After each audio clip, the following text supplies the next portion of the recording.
Okay student, जिस तरह पहले मैं आपको बता चुका हूँ कि आज हम डिस्कस करेंगे वो होगा आपका सीजर्स और सारी चीजें हम देखेंगे। देखिए, पहले जो है वो सीजर्स जो है इसके बारे में थोड़ी सी बात कर लेते हैं कि आपके सीजर्स जो है वो क्या होते हैं। फिर जो होगा आपके सीजर के रिलेटेड जो होगा एक फिजियोलॉजी का टच होगा, आपकी बेसिक जो फिजियोलॉजी होगी उससे हम एक कॉन्सेप्ट लेंगे।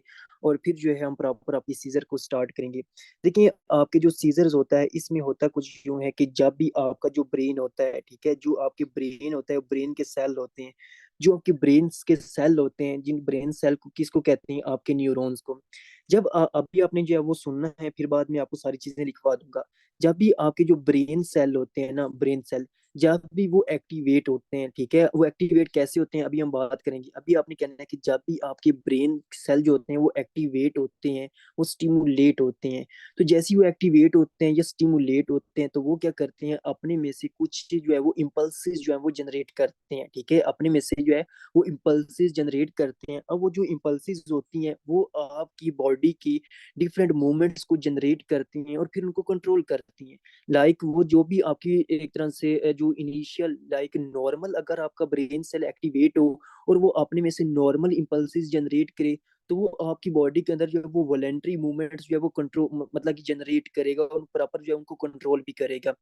लेकिन आप अगर क्या हो जाए, कुछ ऐसी सिचुएशंस हो जाए आपकी ब्रेन के अंदर कि आपके जो ब्रेन सेल है, आपके जो आपके न्यूरॉन्स हैं वो ज्यादा एक्टिवेट हो जाए, वो ओवर एक्टिव हो जाए, वो बहुत ज्यादा स्टिमुलेट हो जाए। जब वो बहुत ज्यादा स्टिमुलेट हो जाए तो वो अपने में से क्या करें, एबनॉर्मल इम्पल्सिस जो है वो जनरेट करना स्टार्ट कर दें। अब वो जो एबनॉर्मल इम्पल्सिस हैं वो क्या करें आपकी बॉडी के अंदर, और आपकी बॉडी के जो डिफरेंट पार्ट्स हैं, ठीक है, आपकी बॉडी के जो डिफरेंट पार्ट्स हैं उनके अंदर एबनॉर्मल मूवमेंट्स, और वो एबनॉर्मल मूवमेंट्स यानी कि इनवॉलेंट्री मूवमेंट्स जो हैं वो जनरेट करना स्टार्ट कर दें। और इनको हम क्या और मतलब कि आपकी एक तरह से इनवॉलेंट्री मूवमेंट्स जो है वो जनरेट करना स्टार्ट कर दे, तो इसको हम कहेंगे सीजर्स। यानी कि जब आपका जो ब्रेन सेल है, जब आपका न्यूरॉन है वो ओवर एक्टिव हो जाए, वो बहुत ज्यादा एक्टिवेट हो जाए, और वो ओवर एक्टिव होने की वजह से अपने में से एबनॉर्मल इम्पल्सिस जनरेट करे, और वो एबनॉर्मल इम्पल्सिस आपकी बॉडी के अंदर इनवोलेंट्री मूवमेंट्स जो है वो जनरेट करे, तो इसको हम कहते हैं सीजर्स। ठीक है, तो आई होप सो कि आपका जो एक तरह से माइंड बन चुका होगा कि सीजर का क्या सीन होता है। लेकिन अभी जो होगा, आपने सीजर को प्रॉपर डिस्कस करने से पहले आपने एक जो है वो थोड़ा सा टॉपिक जो है उसको पढ़ना है, उसको हम डिस्कस करना है, फिर हम आपके सीजर की तरफ आएंगे। तो पहले जो हमारा टॉपिक होगा वो होगा आपका एक तरह से न्यूरोनल, ठीक है, कौन सा आपका एक तरह से न्यूरोनल डीपोलराइजेशन। ठीक है, किसको हम पढ़ेंगे, आपका एक तरह से न्यूरोनल डीपोलराइजेशन। कि आपके जो न्यूरॉन है, यानी कि न्यूरॉन किसको कहते हैं, आपके जो ब्रेन सेल है उनकी एक तरह से डीपोलराइजेशन कैसे होती है। ठीक है, यानी कि डीपोलराइजेशन का क्या मतलब होता है कि आपके जो न्यूरॉन है वो कैसे एक्टिवेट होते हैं, वो कैसे एक तरह से एक्टिवेट होते हैं, वो कैसे एक्टिव होते हैं, या वो कैसे एक तरह से स्टिमुलेट होते हैं। ठीक है, तो डीपोलराइजेशन का क्या मतलब होता है, इसको डीपोलराइजेशन का ये मतलब होता है कि आपके जो न्यूरॉन है वो कैसे एक तरह से एक्टिवेट होते हैं, वो कैसे स्टिमुलेट होते हैं। तो ये आपने जो है सीखना है। वो क्या यहाँ पे आपने लिखना है कि जब भी ब्रेन सेल, ठीक है, आपके जो ब्रेन सेल है यहाँ पे आपने लिखना है कि द ब्रेन सेल, ठीक है, यानी कि the brain cell. Brain cell से क्या मुराद है, आपके एक तरह से न्यूरॉन। ठीक है, ब्रेन सेल से क्या मुराद, आपके न्यूरॉन जो होते हैं वो मतलब कि आपके डीपोलराइज होते हैं। ठीक है, जो ब्रेन सेल होते हैं वो डीपोलराइज होते हैं बाय बाय टू पाथवे। ठीक है, यानी कि दो पाथवे या दो मेथड के जरिए आपकी जो ब्रेन सेल है यानी कि न्यूरॉन्स है वो एक तरह से डीपोलराइज होते हैं, यानी कि वो एक तरह से एक्टिवेट होते हैं। ठीक है, अब क्या मतलब कि कौन कौन से ऐसे दो पाथवे हैं जिसके जरिए आपकी जो ब्रेन सेल है वो नॉर्मली एक तरह से एक्टिवेट होते हैं या डीपोलराइज होते हैं।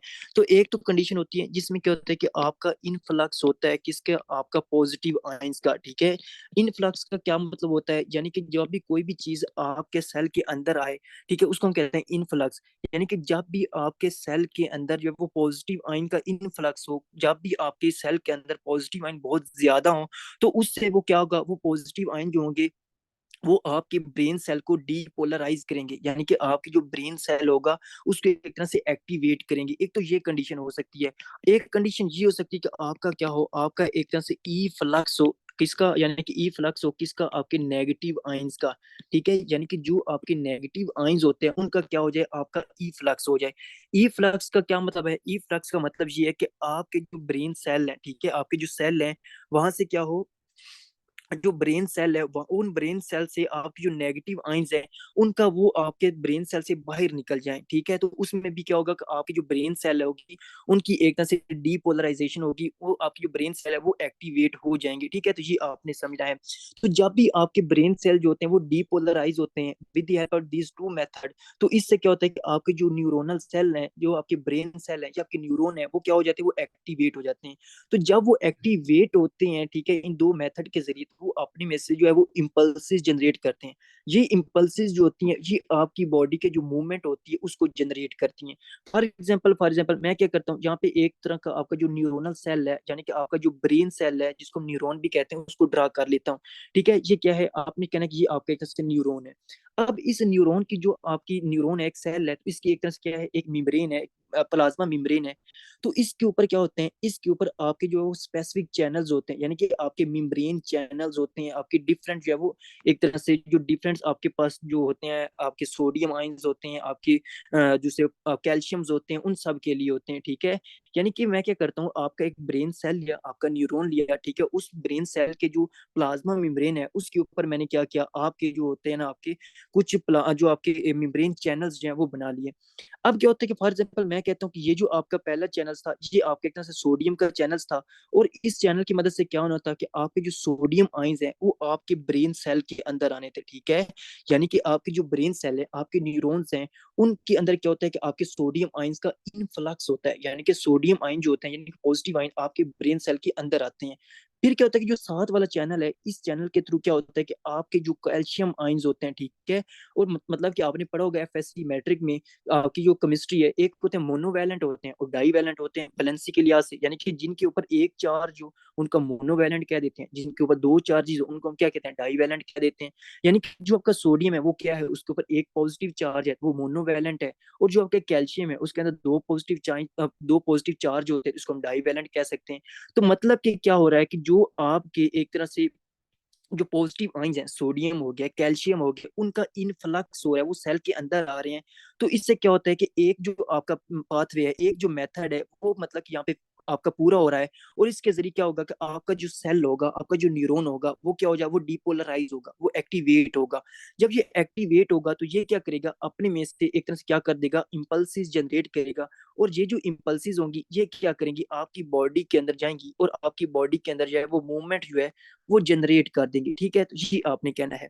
अब दूसरी कंडीशन मैंने कहा था कि यानी कि ऐसी कंडीशन भी हो सकती है कि जिसमें ई फ्लक्स हो आपके नेगेटिव आइंस का, यानी कि आपके जो ब्रेन सेल्स हैं उससे आपके जो नेगेटिव आइंस है वो आपके सेल से बाहर चले जाएं। यानी कि जब आपके ब्रेन सेल से, ठीक है, आपके नेगेटिव आइंस बाहर चले जाएंगे तो ऑटोमेटिकली आपके सेल के अंदर एक तरह से पॉजिटिविटी क्रिएट हो जाएगी, ठीक है। जब पॉजिटिविटी क्रिएट होती है तो आपके जो सेल होते हैं वो डिपोलराइज हो जाते हैं, ठीक है। जब वो डिपोलराइज होते हैं, वो एक्टिवेट होते हैं, और वो इम्पल्सिस जो है वो जनरेट करते हैं, फिर वो बॉडी के मूवमेंट को जनरेट करते हैं। अब क्या होता है कि फॉर एग्जाम्पल इसके ऊपर क्या है, आपके क्लोराइड, मतलब कि आपके क्या क्लोराइड चैनल्स हैं, ठीक है। और आपको पता है कि जो क्लोराइड आपके एक तरह से क्लोराइड चैनल्स हैं, और क्लोराइड आयन जो होते हैं वो नेगेटिव आयंस होते हैं, ठीक है। तो क्लोराइड जो होते हैं वो आपके सेल के अंदर भी होते हैं और आपके सेल के बाहर भी होते हैं। तो जब भी आपका क्लोराइड चैनल ओपन होगा तो ये आपके जो नेगेटिव आयंस हैं, यानी कि क्लोराइड आयंस हैं, उनका ई फ्लक्स करेगा, उनको ब्रेन सेल से बाहर फेंकेगा। तो जब उनको बाहर फेंकेगा तो आपके ऑटोमेटिकली जो सेल होगा उसके अंदर पॉजिटिविटी जनरेट होगी। पॉजिटिविटी जनरेट होने की वजह से आपका सेल डीपोलराइज होगा, वो एक्टिवेट होगा, इम्पल्स जनरेट करेगा। ये सारा सिनेरियो होगा, ठीक है। तो ये आपको पता होना चाहिए। अब ये नॉर्मल कंडीशन होती है। अब ये पढ़ाने का मकसद क्या, आपको देखो, ये जो कंडीशन होती है ये आपका एक तरह से मैकेनिज्म है कि आपका जो ब्रेन सेल है वो कैसे एक्टिवेट होता है, फिर वो कैसे इम्पल्स जनरेट करता है। लेकिन आपका जो सीजर का मैकेनिज्म है, वो एक तो आपको सीजर का जो मैकेनिज्म है, एक तो वो यहाँ पे आपको समझ आएगा। दूसरा जो हमने एक तरह से एंटी सीजर या एंटी एपिलेप्टिक ड्रग्स जो है वो पढ़नी है, वो भी आपको यहाँ पे समझ आ जाएगा। अब यहाँ तक तो एक तरह से नॉर्मल मैकेनिज्म था।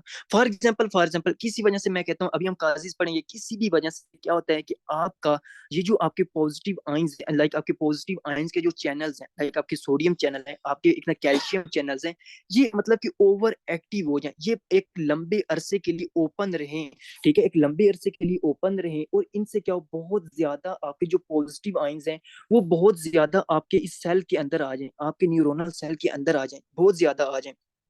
जब वो एक मतलब कि लिमिट से ज्यादा अंदर आ जाएंगी तो आपका सेल जो होगा ना वो ओवर डीपोलराइज हो जाएगा। क्या होगा वो, क्या हो जाएगा आपका ओवर डीपोलराइज हो जाएगा, यानी कि वो ओवर एक्टिवेट हो जाएगा, वो ओवर एक्टिवेट हो जाएगा, जो ओवर एक्साइटेड हो जाएगा। ठीक है, यानी कि वो क्या हो जाएगा, वो ओवर एक्साइटेड हो जाएगा, यानी कि किसी भी वजह से क्या हुआ कि जो आपके पॉजिटिव आयन चैनल्स थे वो ओपन हुए, वो लंबे अरसे तक ओपन रहे, वहां से जो ज्यादा से ज्यादा पॉजिटिव आयन का इन्फ्लक्स हुआ।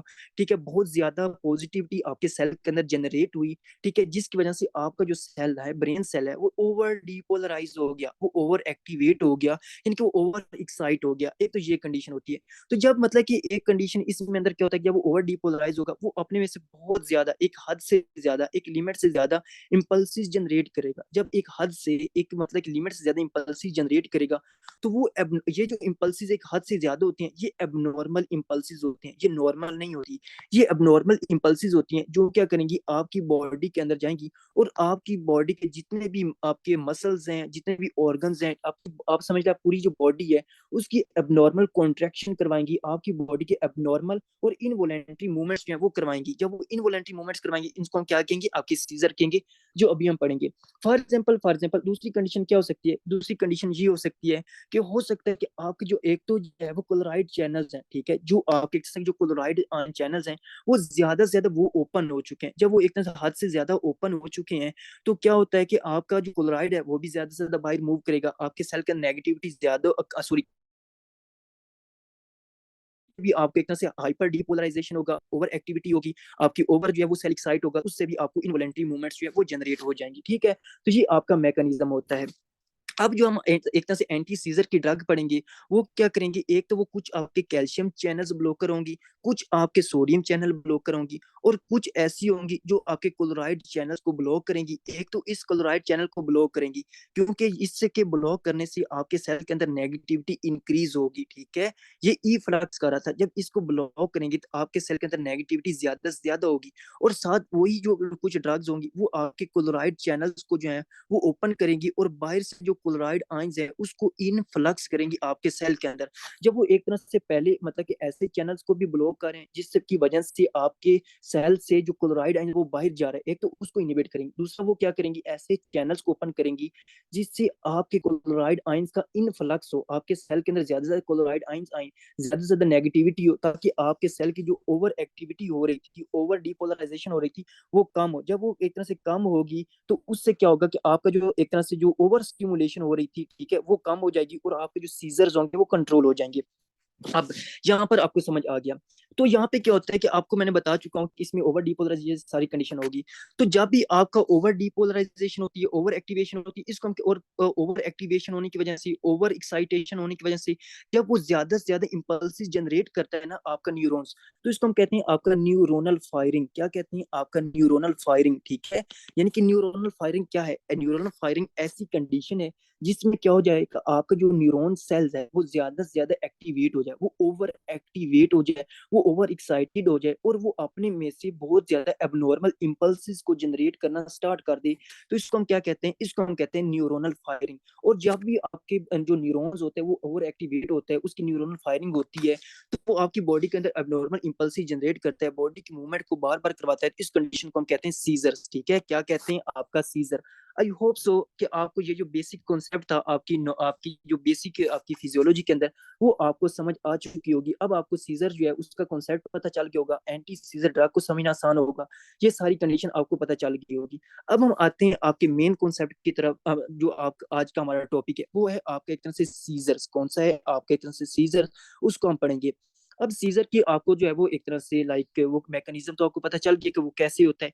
अब हम डायरेक्टली आते हैं आपकी सीजर की डेफिनेशन के ऊपर। जो आपका सीजर होते हैं वो क्या होते हैं, देखिए आप में क्या होता है कि यहाँ मतलब कि अब आपको मैं ऊपर एक्सप्लेन कर चुका हूँ, अब जैसे मैं इसकी डेफिनेशन लिखूंगा तो ऑटोमेटिकली आपको समझ आ जाएगा। इसमें क्या होता है कि आपने लिखना है कि आपका अनकंट्रोल्ड, ठीक है, यानी कि अनकंट्रोल्ड होता है, अनवांटेड, यानी कि इसमें तीन चीजें होंगी, एक तो अनकंट्रोल्ड होगी, अनवांटेड होगी, और इनवॉलेंट्री। ठीक है, ये तीन चीजें जो होगी वो होंगी कौन सी, अनकंट्रोल्ड होगी, अनवांटेड होगी, और इनवॉलेंटरी क्या होगी, न्यूरोनल फायरिंग होगी। क्या होगी, न्यूरोनल फायरिंग। अब न्यूरोनल फायरिंग क्या होती है, जब भी आपका न्यूरॉन ओवर डीपोलराइज हो जाता है, ओवर एक्साइट हो जाता है, वो अपने में से एबनॉर्मल इंपल्सिस जो है वो जनरेट करता है, तो इसको हम क्या कहते हैं, न्यूरोनल फायरिंग।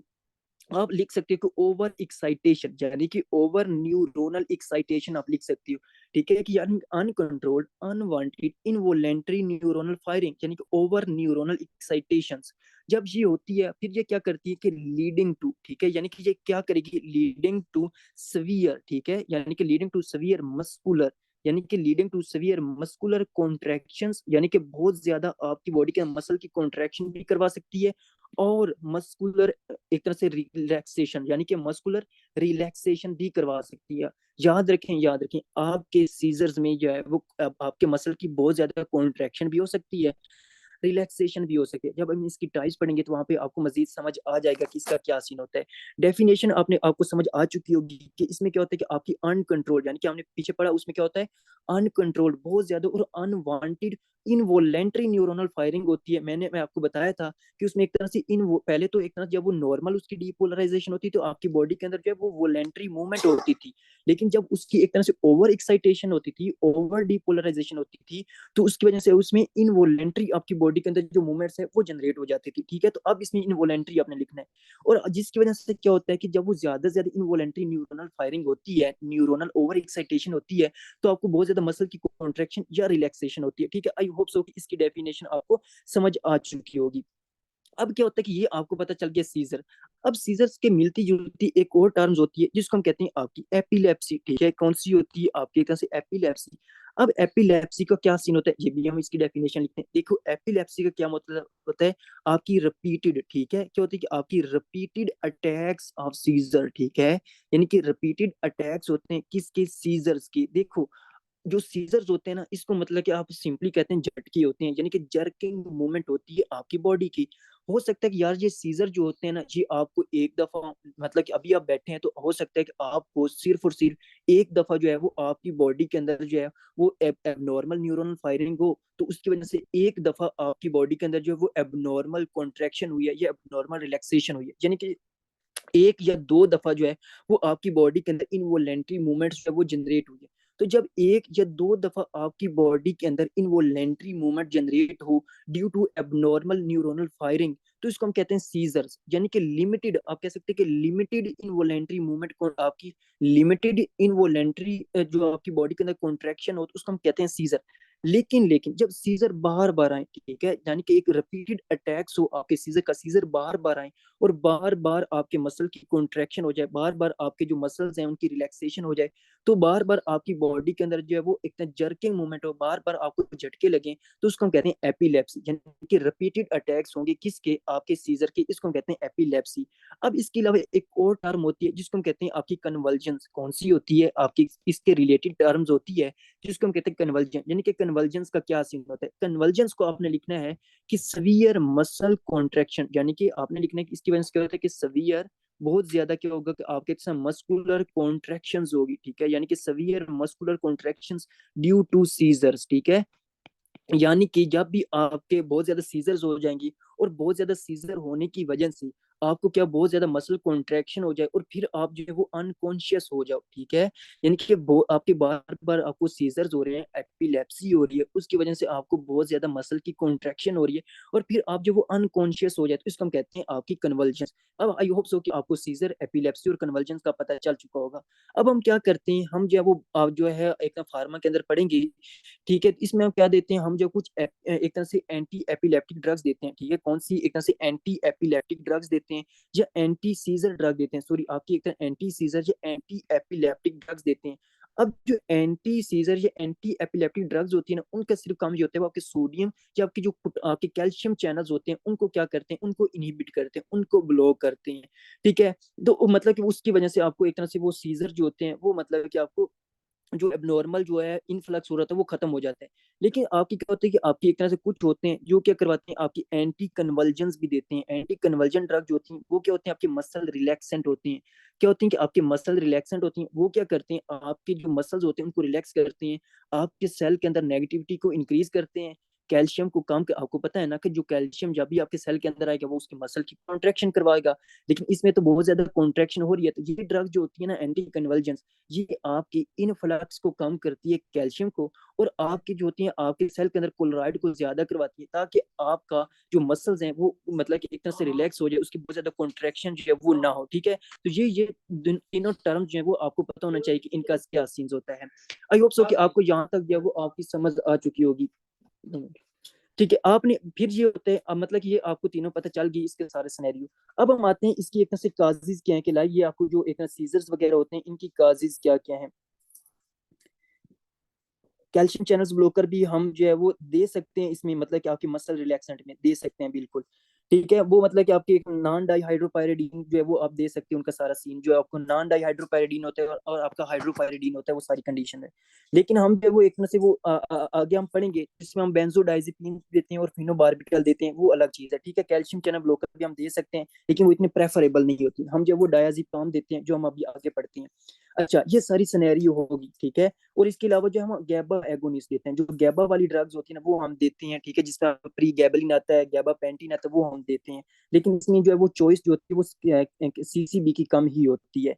ओके, अब हम आते हैं आपके एक तरह से काजिज के ऊपर, जो इसकी जो है वो आपकी काजिज क्या है, यानी कि क्यों हो रहा है, यानी कि अब आपकी जो एक तरह से न्यूरोनल सेल है उसकी एक तरह से ओवर डीपोलराइजेशन क्यों हो रही है, वो ओवर एक्टिवेट क्यों हो रहा है, वजह क्या है। इसकी वजह आपने लिखनी है कि हो सकता है कि यार आपको ब्रेन ट्रोमा हो। ठीक है, क्या हो सकता है कि आपको ब्रेन ट्रोमा हो। ठीक है, आपने ब्रेन ट्रोमा में लिखना है कि आपने कहना है कि टीबीआई हो। ठीक है, टीबीआई का क्या मतलब होता है, यानी कि ट्रोमेटिक ब्रेन इंजरी हो। यानी कि ट्रोमेटिक ब्रेन इंजरी में क्या क्या आ सकता है, हो सकता है कि आपको आरटी हो। ठीक है, यानी कि हो सकता है कि आपको आरटी हो, आपका रोड ट्रैफिक एक्सीडेंट हो, और रोड ट्रैफिक एक्सीडेंट होने की वजह से आपके जो एक तरह से न्यूरोनल सेल है वो डैमेज हो चुके हैं। जब वो डैमेज हो चुके हैं तो वो जो आपके एक तरह से पॉजिटिव आयन चैनल्स थे वो एबनॉर्मली जो है वो एक तरह से बहुत काफी अरसे के लिए जो है वो ओपन रह चुके हैं। जब वो बहुत काफी अरसे के लिए ओपन रह चुके हैं, उनकी ज्यादा से ज्यादा डीप पोलराइजेशन होगी, तो इसमें आपको क्या हो सकता है, आपको एक तरह से एबनॉर्मल डिस्चार्ज हो सकता है, न्यूरोनल फायरिंग हो सकती है। अच्छा, हो सकता है कि आपकी किसी के साथ लड़ाई हो। ठीक है, आपको फाइट वगैरह हो, फाइट में भी उसने क्या किया, आपके सर के ऊपर कोई चीज मारी है। ठीक है, जिसमें क्या हो गया कि आपको ब्रेन ट्रोमा हो गया, ट्रोमेटिक ब्रेन इंजरी हो गई, तो उसमें भी ये कंडीशन हो सकती है। आपने अक्सर देखा होगा कि जब बहुत ज्यादा लड़ाई वगैरह होती है, ठीक है, तो उस कंडीशन में भी क्या होता है, उस कंडीशन में भी अक्सर जो लोग होते हैं ना, उनकी लड़ाई के बाद जो कॉम्प्लिकेशंस होती है वो आपकी सीजर्स की होती है। वो क्यों होती है, अभी आपको पता चल गया कि आपका जो सोडियम या कैल्शियम चैनल वो एक तरह से अबनॉर्मली काफी अरसे के लिए जो है वो ओपन ही रह जाते हैं, तो इसमें ये सारी कंडीशंस होती हैं। ओके, पहले होगी आपकी ब्रेन ट्रोमा, ये ब्रेन ट्रोमा आपको पता चल गया। एक कंडीशन होती है, इसको हम कहते हैं आपकी हाइपोक्सिक। ठीक है, क्या होती है आपकी हाइपोक्सिक इश्कीमिक इंसेफेलोपैथी।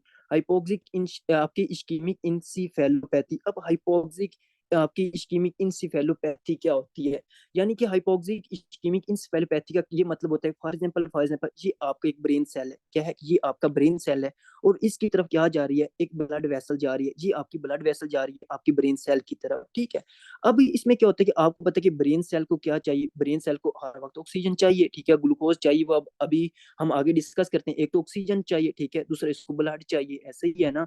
और जो मतलब कि वो जो आपका ब्रेन होता है वो सबसे सेंसिटिव एरिया होता है, कि जब भी उसके अंदर आप अगर आपकी बॉडी के अंदर ऑक्सीजन कम हो जाए ना, या ब्लड कम हो जाए, तो आपका जो ब्रेन होता है वो बहुत ज्यादा सेंसिटिव होता है, वो बहुत ज्यादा इन चीजों से प्रोन हो जाता है कि वो ज्यादा से ज्यादा डैमेज हो जाता है। ठीक है, यानी कि वो ब्रेन जो होता है वो ज्यादा डैमेज हो जाता है, वो बहुत ज्यादा सेंसिटिव होता है, वो बहुत ज्यादा प्रोन हो जाता है कि वो ज्यादा से ज्यादा इस कंडीशन में डैमेज हो जाए जब भी उसके आपके आपके ब्रेन को ऑक्सीजन या ब्लड कम मिले। अच्छा, तो फॉर एग्जाम्पल क्या होता है कि आपकी जो ब्रेन की तरफ जो है वो आपकी ब्लड वेसल जा रही है, हो सकता है इसमें क्या हो, इसमें एक तरह से आपका थ्रोम्बस बन चुका हो।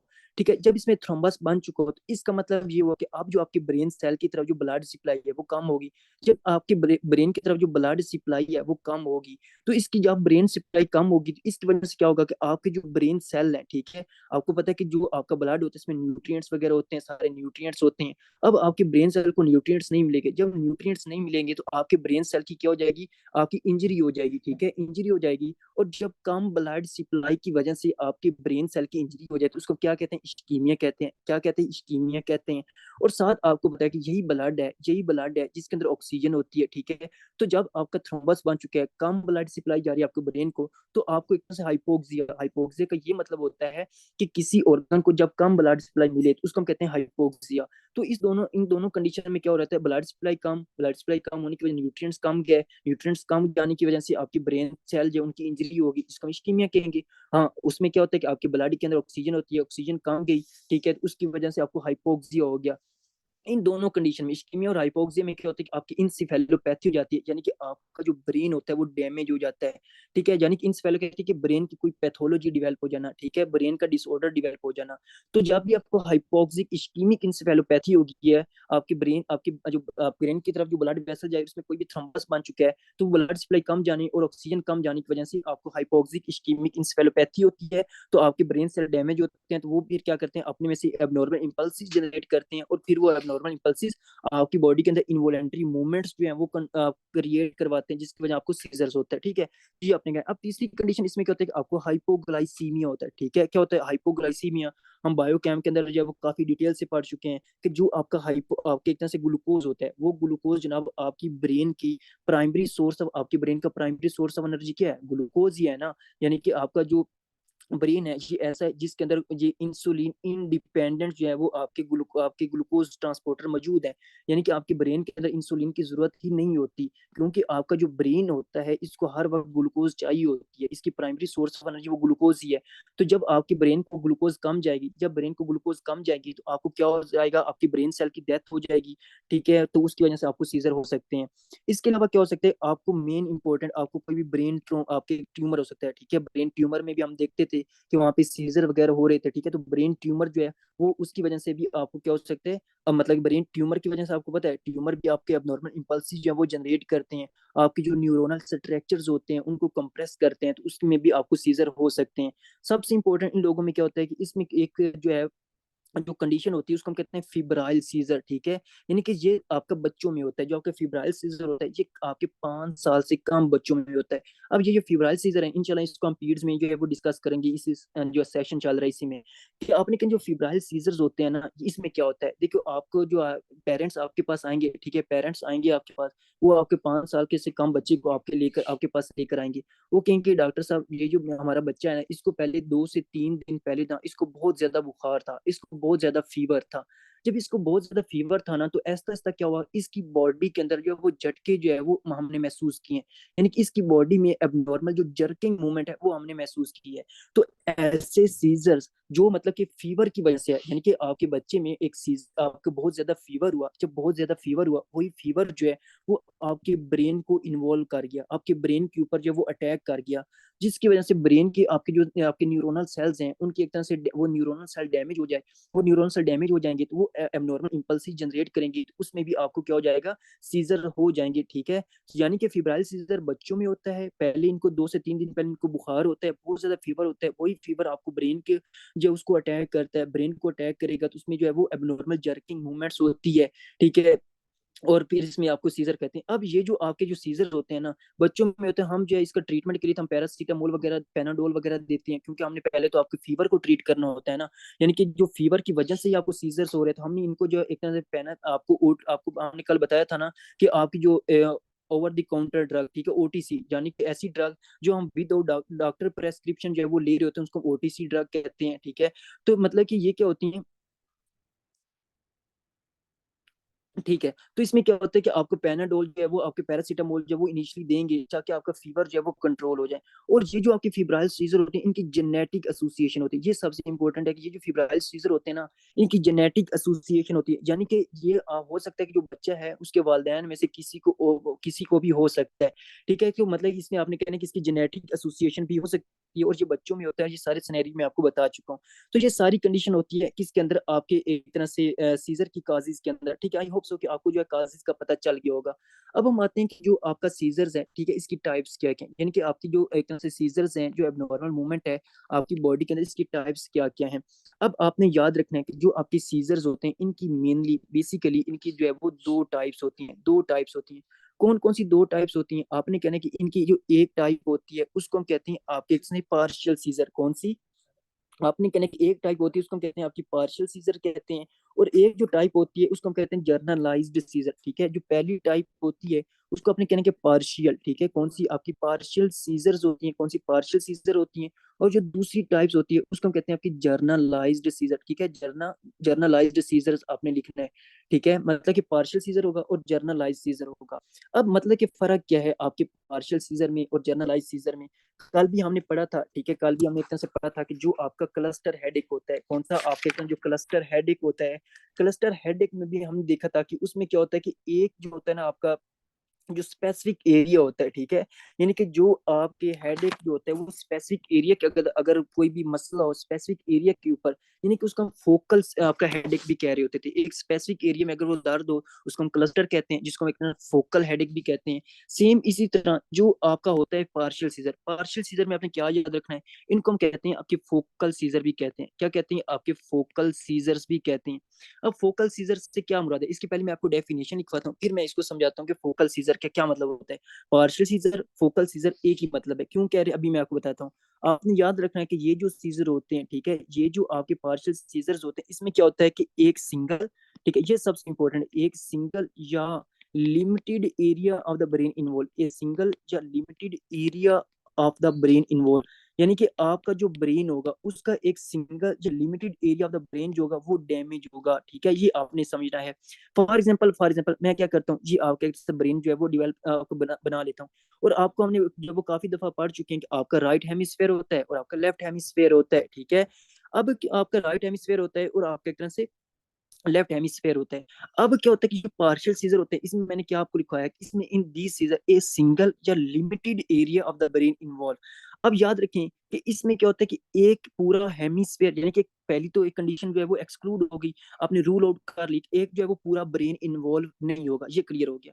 दूसरा क्या होता है कि आया कि इसमें एक पूरा हेमिस्फेयर क्या इन्वॉल्व होता है, नहीं, एक हेमिस्फीयर जो होता है ना उसका भी एक छोटा सा जो है वो हिस्सा इन्वॉल्व होता है, एक छोटा सा पार्ट इन्वॉल्व होता है, यानी कि पूरा ब्रेन इन्वॉल्व नहीं होगा, एक हेमिस्फेयर इन्वॉल्व होगा। और एक हेमिस्फेयर में भी एक जो है वो लिमिटेड, यानी कि एक सिंगल एरिया जो होगा वो इन्वॉल्व होगा, ठीक है, यानी कि ए लिमिटेड और single area of only one hemisphere of the brain. इस कंडीशन आपने समझना है कि एक सिंगल या limited area of only one hemisphere of the brain. ये मैं आपको दोबारा दोबारा क्यों बता रहा हूँ, क्योंकि जर्नलाइज में क्या होता है कि दोनों हेमिस्फेयर इन्वॉल्व होते हैं और वो कंप्लीट हो जाते हैं। तो इस वजह से आपने कहना है कि पार्शियल फोकल सीजर में क्या होता है कि एक सिंगल या limited area of only one hemisphere of the brain involve, ठीक है। तो ये क्या होगा, फॉर एग्जांपल आपका लेफ्ट हेमिस्फेयर है, इसका यहाँ पे क्या होगा, आपका ब्रेन डैमेज हो जाएगा, जो हमने ऊपर काजिज पड़ी उसकी वजह से। तो ये क्या करेगा, अपने में से एबनॉर्मल इंपल्सिस जो है वो जनरेट करेगा। जब ये अपने में से एबनॉर्मल इंपल्सिस जनरेट करेगा तो इससे आपको क्या हो जाएगा, आपको जो है वो पार्शियल सीजर हो जाएंगे। अब आप मतलब कि आपको पता चल गया कि पार्शियल जो आपके फोकल सीजर में क्या होता है, इसकी डेफिनेशन क्या होती है, उसमें ब्रेन का कौन सा पार्ट इन्वॉल्व होगा। फिर आपने कहना है कि ये जो आपके सीजर्स होते हैं इनकी मजीद दो टाइप्स होती हैं, यानी कि पार्शियल जो सीजर्स होते हैं इनके मजीद जो होती हैं वो दो टाइप्स होती हैं, इनकी मजीद टू सब क्लासिफिकेशन होती है। कौन कौन सी, एक होते हैं सिंपल पार्शियल सीजर, कौन से होते हैं आपके सिंपल पार्शियल सीजर होते हैं, सिंपल पार्शियल सीजर्स होते हैं। आपकी बुक के ऊपर उसने लिखा कि फोकल मतलब कि अवेयर होती है, या फोकल इम्पेयर्ड अवेयरनेस होती है। आपको इसको जो है वो सिंपल वे से समझो, ठीक है, यानी कि आपका क्या होता है कि सिंपल पार्शियल सीजर होते हैं या आपका कम्प्लेक्स पार्शियल सीजर होते हैं। कौन से कम्प्लेक्स पार्शियल सीजर होते हैं, यानी कि जो पार्शियल सीजर होता है फोकल सीजर जो होते हैं उसमें क्या होता है कि आपके मजीद दो टाइप्स होते हैं। कौन कौन सी दो टाइप्स होती हैं, एक होते हैं सिंपल पार्शियल सीजर और आपके एक तरफ से होता है कम्प्लेक्स पार्शियल सीजर। अब इन दोनों कंडीशन में एक तो कंडीशन जो होती है वो सेम होती है, वो सेम क्या होती है कि इसमें एक लिमिटेड या एक single area of one hemisphere of the brain involve होता है, यानी कि एक ही जो है वो लिमिटेड एरिया जो होगा वो डैमेज होगा। ये दोनों में कॉमन है, लेकिन डिफरेंस क्या है, मतलब कि इन दोनों को जो है वो दो टाइप्स कह रहे हैं, तो वो मतलब कि किस बेस पे जनाब हम इनको डिफरेंशिएट कर रहे हैं।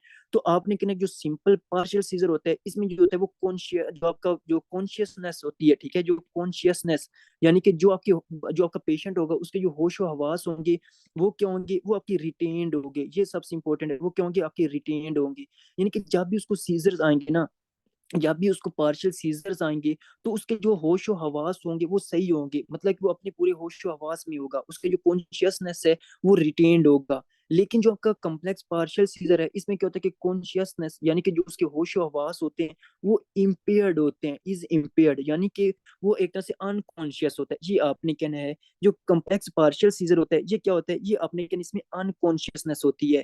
ठीक है, यानी इस बेस के ऊपर आपने सिंपल पार्शियल और कम्प्लेक्स पार्शियल सीजर को डिफरेंशिएट करना है। इसी बेस के ऊपर आपने जो है वो मतलब कि सिंपल बेसिस समझना है कि क्या होता है कि जो सिंपल होता है इसमें कॉन्शियसनेस जो होती है वो रिटेन्ड होती है, आपका जो पेशेंट होता है वो होश आवाज में होता है। और कम्प्लेक्स पार्शियल सीजर में क्या होता है कि आपका जो होता है वो आपका क्या होता है कि वो एक तरह से अनकॉन्शियस हो जाता है, उसके कॉन्शियसनेस जो होते हैं वो इम्पेयर्ड हो जाते हैं।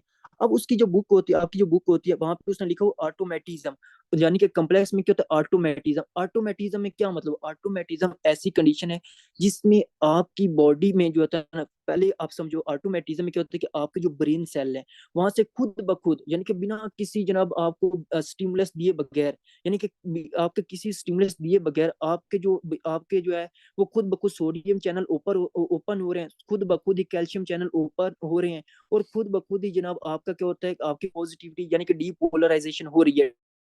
ठीक है, यानी इसको हम कहते हैं ऑटोमेटिज्म। ऑटोमेटिज्म ऐसी कंडीशन होती है जब जनाब आपकी जो ब्रेन सेल है वहां से खुद ब खुद ही जनाब वो उनकी डीपोलराइजेशन हो रही है, क्योंकि एबनॉर्मल कंडीशन डेवलप हो चुकी है ना, ट्रोमा हो रहा है, आपकी ट्रोमेटिक ब्रेन इंजरी हो रही है, हाइपोग्लाइसीमी हो रहा है। इसमें आपका क्या हो सकता है, आपका जो है वो सारे जो होते हैं वो एबनॉर्मली जो है वो आपके जो ओपन रहते हैं, तो इसकी वजह वो ऑटोमेटिक कंडीशन आपकी बॉडी के अंदर हो जाती है, आप उसको कंट्रोल ही नहीं कर सकते, उसमें किसी बाहर की स्टिमुलस के लिए जरूरत नहीं होती। ठीक है, तो ये आपने समझना, लेकिन सिंपल जो इसमें डिफरेंस आपने समझना है वो आपकी कॉन्शियसनेस का है, कि कौन सी कंडीशन होती है जिसमें कॉन्शियस मेंटेन रहती है और कौन सी ऐसी कंडीशन है जिसमें कॉन्शियस जो होती है वो मेंटेन नहीं रहती। ठीक है, तो इस कंडीशन को आपने इस तरह याद करना है। अब ये तो आपकी सिंपल पार्शियल के सिंपल पार्शियल में क्या सीन होता है। अब हम आते हैं आपकी जर्नलाइज सीजर के ऊपर कि जो आपकी जर्नलाइज सीजर है इसमें क्या सीन होता है। देखो जो जर्नलाइज सीजर होता है ना, इसमें क्या होता है कि इन दी सीजर, ठीक है, इसमें आपने जो डेफिनेशन लिखनी है आपने कहना है कि इन दीज कंडीशन या इन दी सीजर, यानी इन सीजर के अंदर क्या होता है कि आपका wide area of the brain involve. ठीक है, यानी कि आपका क्या होता है कि वाइड एरिया, यानी कि वाइड एरिया या बोथ आप लिख सकते हो, wide area both hemisphere of the brain involve. यानी कि क्या होगा कि आपके जो ब्रेन का एक बहुत बड़ा एरिया या आपका जो बोथ हेमिस्फेयर जो होंगे वो क्या होंगे, वो डैमेज हो जाएंगे, वो इन्वॉल्व होंगे, उनमें कोई ना कोई मसला होगा, और उसकी वजह से आपकी पूरी बॉडी के अंदर जो है वो इनवॉलेंट्री मूवमेंट जो है वो स्टार्ट हो जाएंगी। ठीक है, यानी कि आप इसमें एक आपने कहना एक कंडीशन आपने लिखनी है कि जो आपकी पार्शियल सीजर होगा, क्या होगा कि आपके जो पार्शियल सीजर्स होंगे, जो आपका फोकल सीजर होगा, can lead to generalised scissor. ठीक है, यानी कि जो आपके पार्शियल सीजर्स होंगे वो मतलब कि जर्नलाइज सीजर में कन्वर्ट हो सकते हैं अगर हम इनको यहाँ पे ठीक नहीं करते। फॉर एग्जाम्पल एक पेशेंट है, उसको यहाँ पे जो है वो आपका ब्रेन इन्वॉल्व हुआ, ठीक है, यानी कि उसका ये एरिया जो है वो इन्वॉल्व नहीं हुआ, मतलब इन्वॉल्व हुआ था, जिसकी वजह से उसको पार्शियल सीजर, हमने उसको पार्शियल सीजर हो रहे थे, हमने उसको जनाब ट्रीट ही प्रॉपर ट्रीटमेंट उसका नहीं किया, तो फिर क्या हो रहा है, उसका वक्त आएगा जिसको उसका जो पूरा हेमिस्फेयर, एक पूरा हेमिस्फेयर यानी कि wide area of the brain जो होगा वो इन्वॉल्व होगा। ठीक है, जब हम मजीद उसको जो है वो एक तरह से ठीक नहीं करेंगे तो इसको क्या कहेंगे, इसको मतलब कि दूसरा, यानी कि जो दूसरा पार्ट होगा ना वो भी इन्वॉल्व हो जाएगा, यानी कि आपके दोनों के दोनों हेमिस्फेयर, यानी कि आप कह सकते हैं कि आपका डिफ्यूज ब्रेन इन्वॉल्व होगा, यानी कि पूरा जो ब्रेन होगा वो डैमेज हो जाएगा और पूरा ब्रेन इन्वॉल्व हो जाएगा, तो उसमें क्या होगा, जर्नलाइज सीजर होगी। देखो इसमें एक कंडीशन आती है जैक्सोनियन मार्च की, कौन सी मैंने जो है वो आपको लिखवाई भी थी आपके फार्मा के अंदर, इसमें होता है जैक्सोनियन मार्च होता है। अब जैक्सोनियन मार्च का क्या मतलब होता है, एक कंडीशन आप एक टर्म आपने लिखनी है, जैक्सोनियन मार्च। जैक्सोनियन मार्च यानी कि जिस तरह आपके आर्मी वाले मार्च कार्य होते हैं, जिस तरह उनकी प्रॉपर वो ट्रेनिंग वगैरह होती है, वो भी क्या कार्य होते हैं, मतलब उसमें एक उस कंडीशन को कहते हैं जैक्सोनियन मार्च कहते हैं। अब मतलब कि इस कंडीशन में क्या मतलब है जैक्सोनियन मार्च का, इस कंडीशन में जैक्सोनियन मार्च का ये मतलब होता है ना, फॉर एग्जाम्पल क्या है कि ये आपका जो है वो एक पेशेंट है, ठीक है, एक पेशेंट है, उसकी ये सारी जो है वो टांगे वगैरह ये सारी कंडीशन है उसके अंदर। ठीक है, अब क्या हो गया, फॉर एग्जाम्पल उसमें क्या हो गया, उसमें जनाब यहाँ पे ना एक ही जनाब आपका एक ही जो फोकल एरिया यानी कि एक जो है वो लिमिटेड एरिया इन्वॉल्व है। ठीक है, तो वो क्या करेगा, जब उसके एब्नॉर्मल इम्पल्स जनरेट करेगा ना, तो वो क्या करेगा, याद रखें सीजर के अंदर जो होता है ना वो आपके जो ब्रेन का जो नियर बाई एरिया होता है, जो करीब तरीन एरिया होता है वो पहले इन्वॉल्व होता है, यानी कि आपके जो पहला आपका जो माउथ होगा, आपका जो मुंह के मसल होंगे, ठीक है, वो इन्वॉल्व होंगे, उनके अंदर एबनॉर्मल मूवमेंट होगी, फिर वो क्या करेंगे, फिर वो आपके नेक रीजन के ऊपर आएंगे, आपके नेक के मसल की जो है इनवॉलेंट्री मूवमेंट करवाएंगी, फिर जनाब आपके अपर लिंब यानी कि आपके हाथों के ऊपर आएंगे, आपके हाथों के जनाब इनवॉलेंट्री मूवमेंट करवाएंगी। ठीक है, तो एक कंडीशन आएगी जिसमें आपको पूरे का पूरा जो है एक ही जनाब आपका पूरे का पूरा जनाब आपका पूरा एक जो लाइक एक ही जो आपकी बॉडी का पार्ट है ना, यानी कि एक ही बॉडी का जो हिस्सा है, ठीक है, यानी कि एक ही जनाब आपकी बॉडी का लाइक हाफ है, ठीक है, सॉरी हाफ, यानी कि बॉडी का जो एक ही हाफ है वो इन्वॉल्व हो जाएगा, ठीक है। यानी कि अगर लेफ्ट साइड पे होगा तो आपकी पूरी बॉडी का जो राइट हाफ है वो इन्वॉल्व हो जाएगा। पहले क्या हुआ, पहले सिर्फ और सिर्फ क्या हुआ, उसमें एक तरह से नेक, आपका माउथ इन्वॉल्व हुआ, फिर नेक इन्वॉल्व हुई, अपर लिम्ब इन्वॉल्व हुआ, वक्त के साथ साथ लोअर लिम्ब भी इन्वॉल्व हो गया, ठीक है। तो वो क्या करेगा, आपके मतलब कि पूरे एक हाफ को इन्वॉल्व कर लेगा। यानी कि पहले आपका कान आपके माउथ में शुरू हुआ, नेक के ऊपर शुरू हुआ, फिर आगे आगे बढ़ता गया। यानी कि जब भी वो कंडीशन आगे आगे बढ़ती जाएगी तो इसको हम कहते हैं जैक्सोनियन मार्च। यानी कि पहले वो ऊपर था, फिर बढ़ता गया, फिर आगे बढ़ता गया, फिर जनाब वो आपके अपर लिम्ब तक गया, फिर लोअर लिम्ब तक गया। यानी कि उसकी एक प्रोसीडिंग मूवमेंट होती है, वो आगे आगे और ज्यादा बढ़ता जाता है, ठीक है। तो इसको हम कहते हैं आपकी जैक्सोनियन मार्च। और ऊपर में क्या होता है, ऊपर यही होता है कि आपका पहले एक हेमिस्फेयर इन्वॉल्व होता है, फिर आपका जो है दूसरा हेमिस्फेयर इन्वॉल्व होता है, और फिर पूरी बॉडी जो है वो इन्वॉल्व हो जाती है। तो यानी कि ऐसा ऐसा आपकी पूरी बॉडी इन्वॉल्व हो जाती है। इसको हम कहते हैं जैक्सोनियन मार्च, ठीक है। तो ये आपने कहना है कि इसमें क्या सारा सीन होता है। जनरलाइज सीजन में क्या होता है कि आपका पूरी यानी कि एक वाइड एरिया या बोथ हेमिस्फेयर इन्वॉल्व होते हैं, और अगर आप जो है वो पार्शियल सीजर को प्रॉपर ट्रीट नहीं करोगे तो उसकी वजह से आपको क्या हो जाएगा, आपको एक तरह से जर्नलाइज सीजर हो सकता है, ठीक है। तो ये आपने इसमें कहना है। अब इसकी मतलब कि हमें कंडीशन पता चल गई है कि आपके जो सिंपल पार्शियल सीजर होते हैं और कॉम्प्लेक्स पार्शियल सीजर में क्या होते हैं वो हम डिस्कस कर चुके हैं। यानी कि उनमें एक तरह से जो है वो इन दोनों कंडीशन में तो झटके लगेंगे, सीजर्स तो आएंगे, लेकिन इसमें कॉन्शियस मेंटेन रहेगी, इसमें जो कॉन्शियसनेस है वो मेंटेन नहीं रहेगी, वो इम्पेयर्ड होगी, लेकिन जो आपकी जर्किंग मूवमेंट होगी वो दोनों में होगी, ठीक है। तो ये आपने इसमें लिखना है। अब हम आते हैं आपकी दूसरी जर्नलाइज सीजर के ऊपर। इसके हम एक एक जो है वो टाइप लिखते जाएंगे, साथ साथ जो है वो हम सिंपल वे से उसको एक्सप्लेन भी करते जाएंगे। आपने कहना टोनिक सीजर, जो पहली इसकी कंडीशन होती है वो होती है आपकी टोनिक सीजर। यानी कि टोनिक सीजर से क्या मुराद है, टोनिक सीजर भी क्या है, आपके जो जनरलाइज सीजर उनकी एक टाइप है।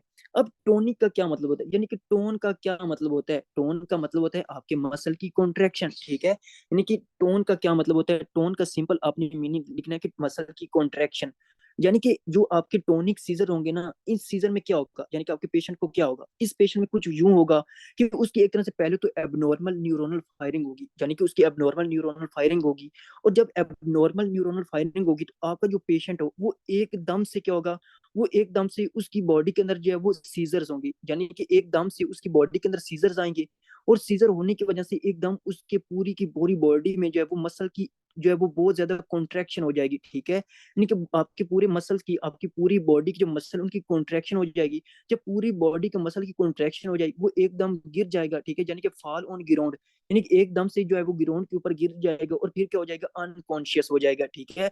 यानी कि टोनिक सीजर क्या है, टोनिक सीजर ऐसे सीजर्स हैं जिसमें क्या होता है कि आपके एबनॉर्मल न्यूरोनल फायरिंग होती है, आपके पूरी बॉडी के जब वो एबनॉर्मल बहुत ज्यादा मसल की कॉन्ट्रैक्शन होती है, जब बहुत ज्यादा मसल की कॉन्ट्रैक्शन हो जाती है तो आपका जो पेशेंट होता है वो मतलब कि इतनी ज्यादा मसल की कॉन्ट्रैक्शन होने की वजह से, इतना ज्यादा मसल की स्टिफनेस होने की वजह से वो जमीन के ऊपर गिर जाता है और गिर कर जो है वो बेहोश हो जाता है। तो इसको हम कहते हैं टोनिक सीजर, ठीक है। यानी कि इसमें सिंपल क्या होगा, एबनॉर्मल न्यूरोनल फायरिंग होगी, बहुत ज्यादा इंपल्सिस होंगी, जनरेट होंगी, और उन इंपल्सिस की वजह से आपकी जो है वो मसल की बहुत ज्यादा बेतहाशा इनवोलेंट्री जो है मसल की कॉन्ट्रैक्शन होगी, मसल की स्टिफनेस होगी। जब बहुत ज्यादा मसल की स्टिफनेस और कॉन्ट्रैक्शन होगी तो एकदम से आपका जो पेशेंट होगा वो गिर के जो है वो जमीन पे गिर जाएगा और उसमें जो है वो अनकॉन्शियस हो जाएगा, ठीक है। तो इसको हम कहते हैं टोनिक सीजर, ठीक है। टोनिक सीजर में आपने सिंपल कहना है कि मसल की कॉन्ट्रैक्शन बहुत ज्यादा होती है, इसमें सवियर मस्कुलर कॉन्ट्रैक्शन आपने लिखना है कि सवियर मस्कुलर कॉन्ट्रैक्शन होती है।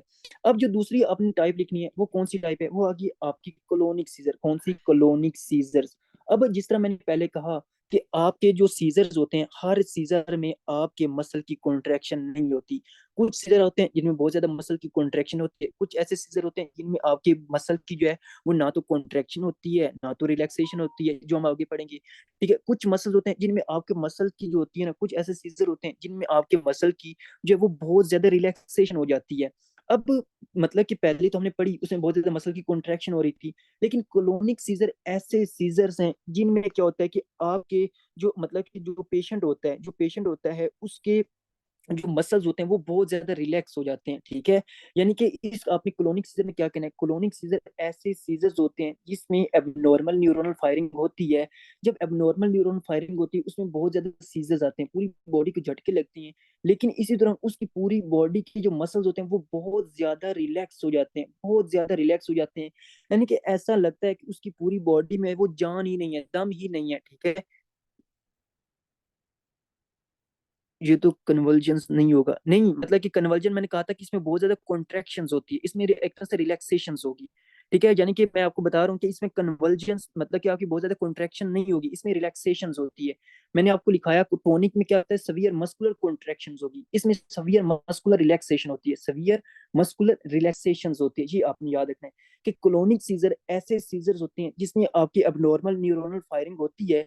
आपके जो अबनॉर्मल न्यूरोनल फायरिंग होने की वजह से क्या होता है कि आपकी पूरी की पूरी जो बॉडी होती है इसमें एक तरह से मतलब कि बहुत ज्यादा मसल जो होते हैं वो रिलैक्स हो जाते हैं। जब मसल बहुत ज्यादा रिलैक्स हो जाते हैं तो आपके जो मसल होते हैं वो बहुत ज्यादा रिलैक्स हो जाते हैं, इतने रिलैक्स हो जाते हैं, इतने रिलैक्स हो जाते हैं कि टोनिक में, हाँ टोनिक में कन्वर्जेंस मतलब कि टोनिक में कन्वर्जेंस होती है, ठीक है। यानी कि जो टोनिक होती है इसमें कन्वर्जेंस होती है, मतलब कि बहुत ज्यादा मसल की कॉन्ट्रैक्शंस होती है, इसमें रिलैक्सेशंस होती है टोनिक में। क्लोनिक का बता रहा हूँ कि क्लोनिक में क्या सीन होता है। क्लोनिक में सीजर्स होते हैं और आपकी जो पूरी पूरी जो मसल्स होती हैं, पूरी बॉडी जो बॉडी के मसल वो बहुत ज्यादा रिलैक्स होते हैं। यानी कि जो पेशेंट होता है वो मतलब कि उसका ऐसा फील होता है कि जैसे वो कहता है कि मेरी पूरी बॉडी में जो वो दम ही नहीं है, पूरी बॉडी में जो है वो जान ही नहीं रही, ठीक है। तो यानी कि उसमें क्या होगा, एकदम से उसकी पूरी बॉडी रिलैक्स हो जाएगी। जब पूरी बॉडी रिलैक्स हो जाएगी तो उसी कंडीशन में क्या होगा, वो मतलब कि अनकॉन्शियस हो जाएगा और आपके जो है वो फॉल ऑन ग्राउंड यानी कि ग्राउंड के ऊपर जो जमीन पे गिर जाएगा, ठीक है। यानी कि क्लोनिक सीजर ऐसे सीजर्स हैं जिसमें एबनॉर्मल न्यूरोनल फायरिंग होगी, ठीक है। लेकिन एबनॉर्मल न्यूरोनल फायरिंग होने की वजह से बहुत ज्यादा सीजर्स आएंगे। लेकिन इसमें क्या होता है कि आपकी जो पेशेंट होगा उसमें बहुत ज्यादा मसल की रिलैक्सेशन होगी। यानी कि मसल की जो टोन है, जो मसल की टोन है वो प्रॉपर मेंटेन नहीं रहेगी। आपको पता है ना, देखो आप जो बॉडी की मूवमेंट करवाते हो, बॉडी की मूवमेंट करवाते हो तो आपको पता है कि मतलब कि आपकी बॉडी की प्रॉपर कॉन्ट्रैक्शन होती है, फिर आपको रिलैक्सेशन होती है। जब आपको बहुत ज्यादा कॉन्ट्रैक्शन हो जाए उस वक्त भी आपको एक तरह से प्रॉपर मूवमेंट नहीं कर सकती। जब बहुत ज्यादा रिलैक्सेशन होगी उस वक्त भी आप प्रॉपर जो वो मूवमेंट नहीं करवा सकती, ठीक है। तो इसमें क्या होता है कि आपकी बॉडी की जो टोन होती है, जो प्रॉपर कॉन्ट्रैक्शन होती है वो मेंटेन नहीं रहती। आपकी पूरी की पूरी जो बॉडी होती है उसकी बहुत ज्यादा रिलैक्सेशन होती है, पूरी जो बॉडी होती है उसकी बहुत ज्यादा रिलैक्सेशन होती है।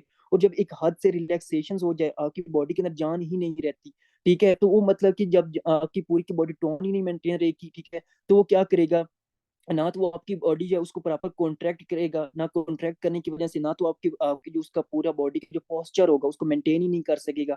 जिसकी वजह से क्या होगा कि वो उसको झटके आने की वजह से वो ग्राउंड के ऊपर गिर जाएगा, फिर वो अनकॉन्शियस हो जाएगा, ठीक है। तो ये आपने कहना है। आपने इसमें लिखना है कि इसमें क्या होता है कि आपको हाइपर रिलैक्सेशन होती है, जो क्लोनिक सीजर होती हैं इसमें जो मसल होती है हाइपर रिलैक्सेशन होती है, ये आपने लिखना है। आई होप सो कि आपको क्लोनिक सीजर जो है वो उसकी पता चल गया होगा। अब हम तीसरी टाइप्स के ऊपर आते हैं कि जो आपके जनरलाइज सीजर की तीसरी टाइप्स क्या है, इसको हम कहते हैं टोनिक क्लोनिक सीजर, ठीक है। यानी कि टोनिक क्लोनिक सीजर, इसमें आपका आता है टोनिक क्लोनिक सीजर्स का क्या सीन होता है। जिस तरह आपको पता है कि टोनिक में बहुत ज्यादा मसल की कॉन्ट्रैक्शन होगी, बहुत ज्यादा इसमें क्लोनिक में बहुत ज्यादा रिलैक्सेशन होगी, और सीजर्स का तो आपको पता है।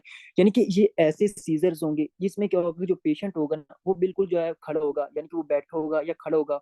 ये पहले क्या होगा, पहले ये होगा कि उसका जो मसल्स होंगे ना, उसकी जो पूरी बॉडी के जो मसल्स होंगे वो बहुत ज्यादा कॉन्ट्रैक्ट हो, ठीक है।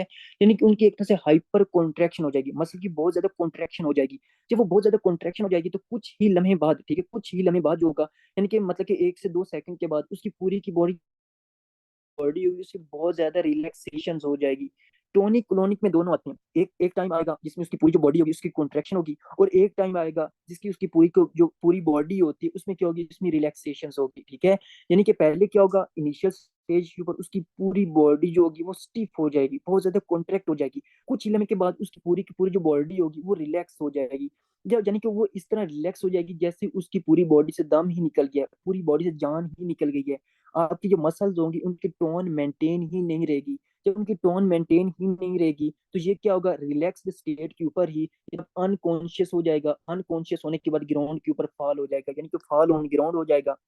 ये सारी कंडीशन इसमें होती है, ठीक है। यानी कि टोनिक क्लोनिक सीजर ऐसी कंडीशन होती है जिसमें पहले जो होती है वो पेशेंट के अंदर जो बहुत ज्यादा मसल की कॉन्ट्रैक्शन होती है, कुछ लम्हे के बाद उसकी रिलैक्सेशन हो जाती है, फिर जनाब उसका अनकॉन्शियस हो जाता है, फिर वो ग्राउंड के ऊपर जो है वो गिर जाता है। जैसे वो ग्राउंड के ऊपर गिरता है ना, तो कुछ लम्हे मतलब कि फिर क्या, फिर उसमें दोबारा जब वो मसल की बहुत ज्यादा कॉन्ट्रैक्शन हो जाएगी, फिर जनाब बहुत ज्यादा कॉन्ट्रैक्शन होगी, फिर जो है वो बहुत ज्यादा रिलैक्सेशन होगी, कॉन्ट्रैक्शन होगी, रिलैक्सेशन, कॉन्ट्रैक्शन, रिलैक्सेशन, ये उसमें सारा जो है वो सिनेरियो चलता जाएगा, ठीक है। और सबसे इम्पोर्टेंट इसमें जो आपकी ये जो सीजर्स होते हैं ना, ठीक है, यानी कि जो आपके एक तरह से टोनिक क्लोनिक सीजर्स होते हैं, ये आपके मोस्ट कॉमन सीजर हैं। ये आपने इसके बारे में कुछ बातें लिखनी है, ये मोस्ट का, ठीक है, ये मोस्ट कॉमन सीजर्स हैं, एक बात।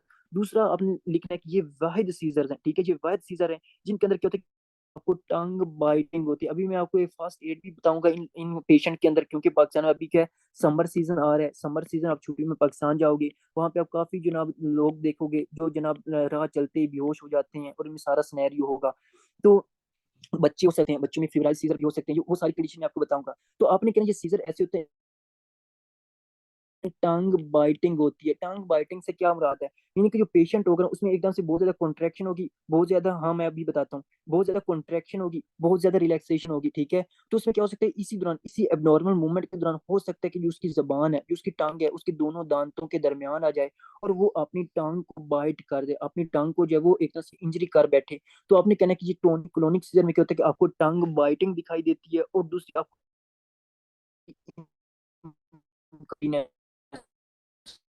ठीक है, यूरिनरी इनकॉन्टिनेंस, उनकी एक तरह से पेंट है वो वेट हो जाएगी। इस तरह आप समझ सकते हो कि यूरिनरी इनकॉन्टिनेंस जो, क्योंकि ये इनकी पूरी बॉडी के ऊपर जो कंट्रोल तो नहीं रहता, मैंने क्या कहा था कि अनकंट्रोल्ड, ठीक है, डेफिनेशन के ऊपर uncontrolled unwanted involuntary muscle contraction. तो जब आपके ब्लैडर, आपकी जो ब्लैडर के डिट्रोजर मसल है वो क्या है, वो भी तो आप इसी में आते हैं। जो डिट्रोजर मसल जो है उनकी एबनॉर्मल कॉन्ट्रैक्शन होगी, ब्लैडर की कॉन्ट्रैक्शन होगी, तो उसमें यूरिन की जो जो ब्लैडर होगा, ब्लैडर में आपको यूरिन जो होता है वो स्टोर होता है। जब ब्लैडर की कॉन्ट्रैक्शन होगी तो उसमें क्या होगा, यूरिन आएगा या नहीं आएगा, बिल्कुल यूरिन इनकॉन्टिनेंस भी इन लोगों के अंदर जब वो हो सकती है, ठीक है। तो ये अपने यूरिनरी इनकॉन्टिनेंस होती है। अब ना हम एक और सिनेरियो पढ़ेंगे, मतलब कि आप जब इंशाल्लाह हॉस्पिटल प्रैक्टिस करोगे,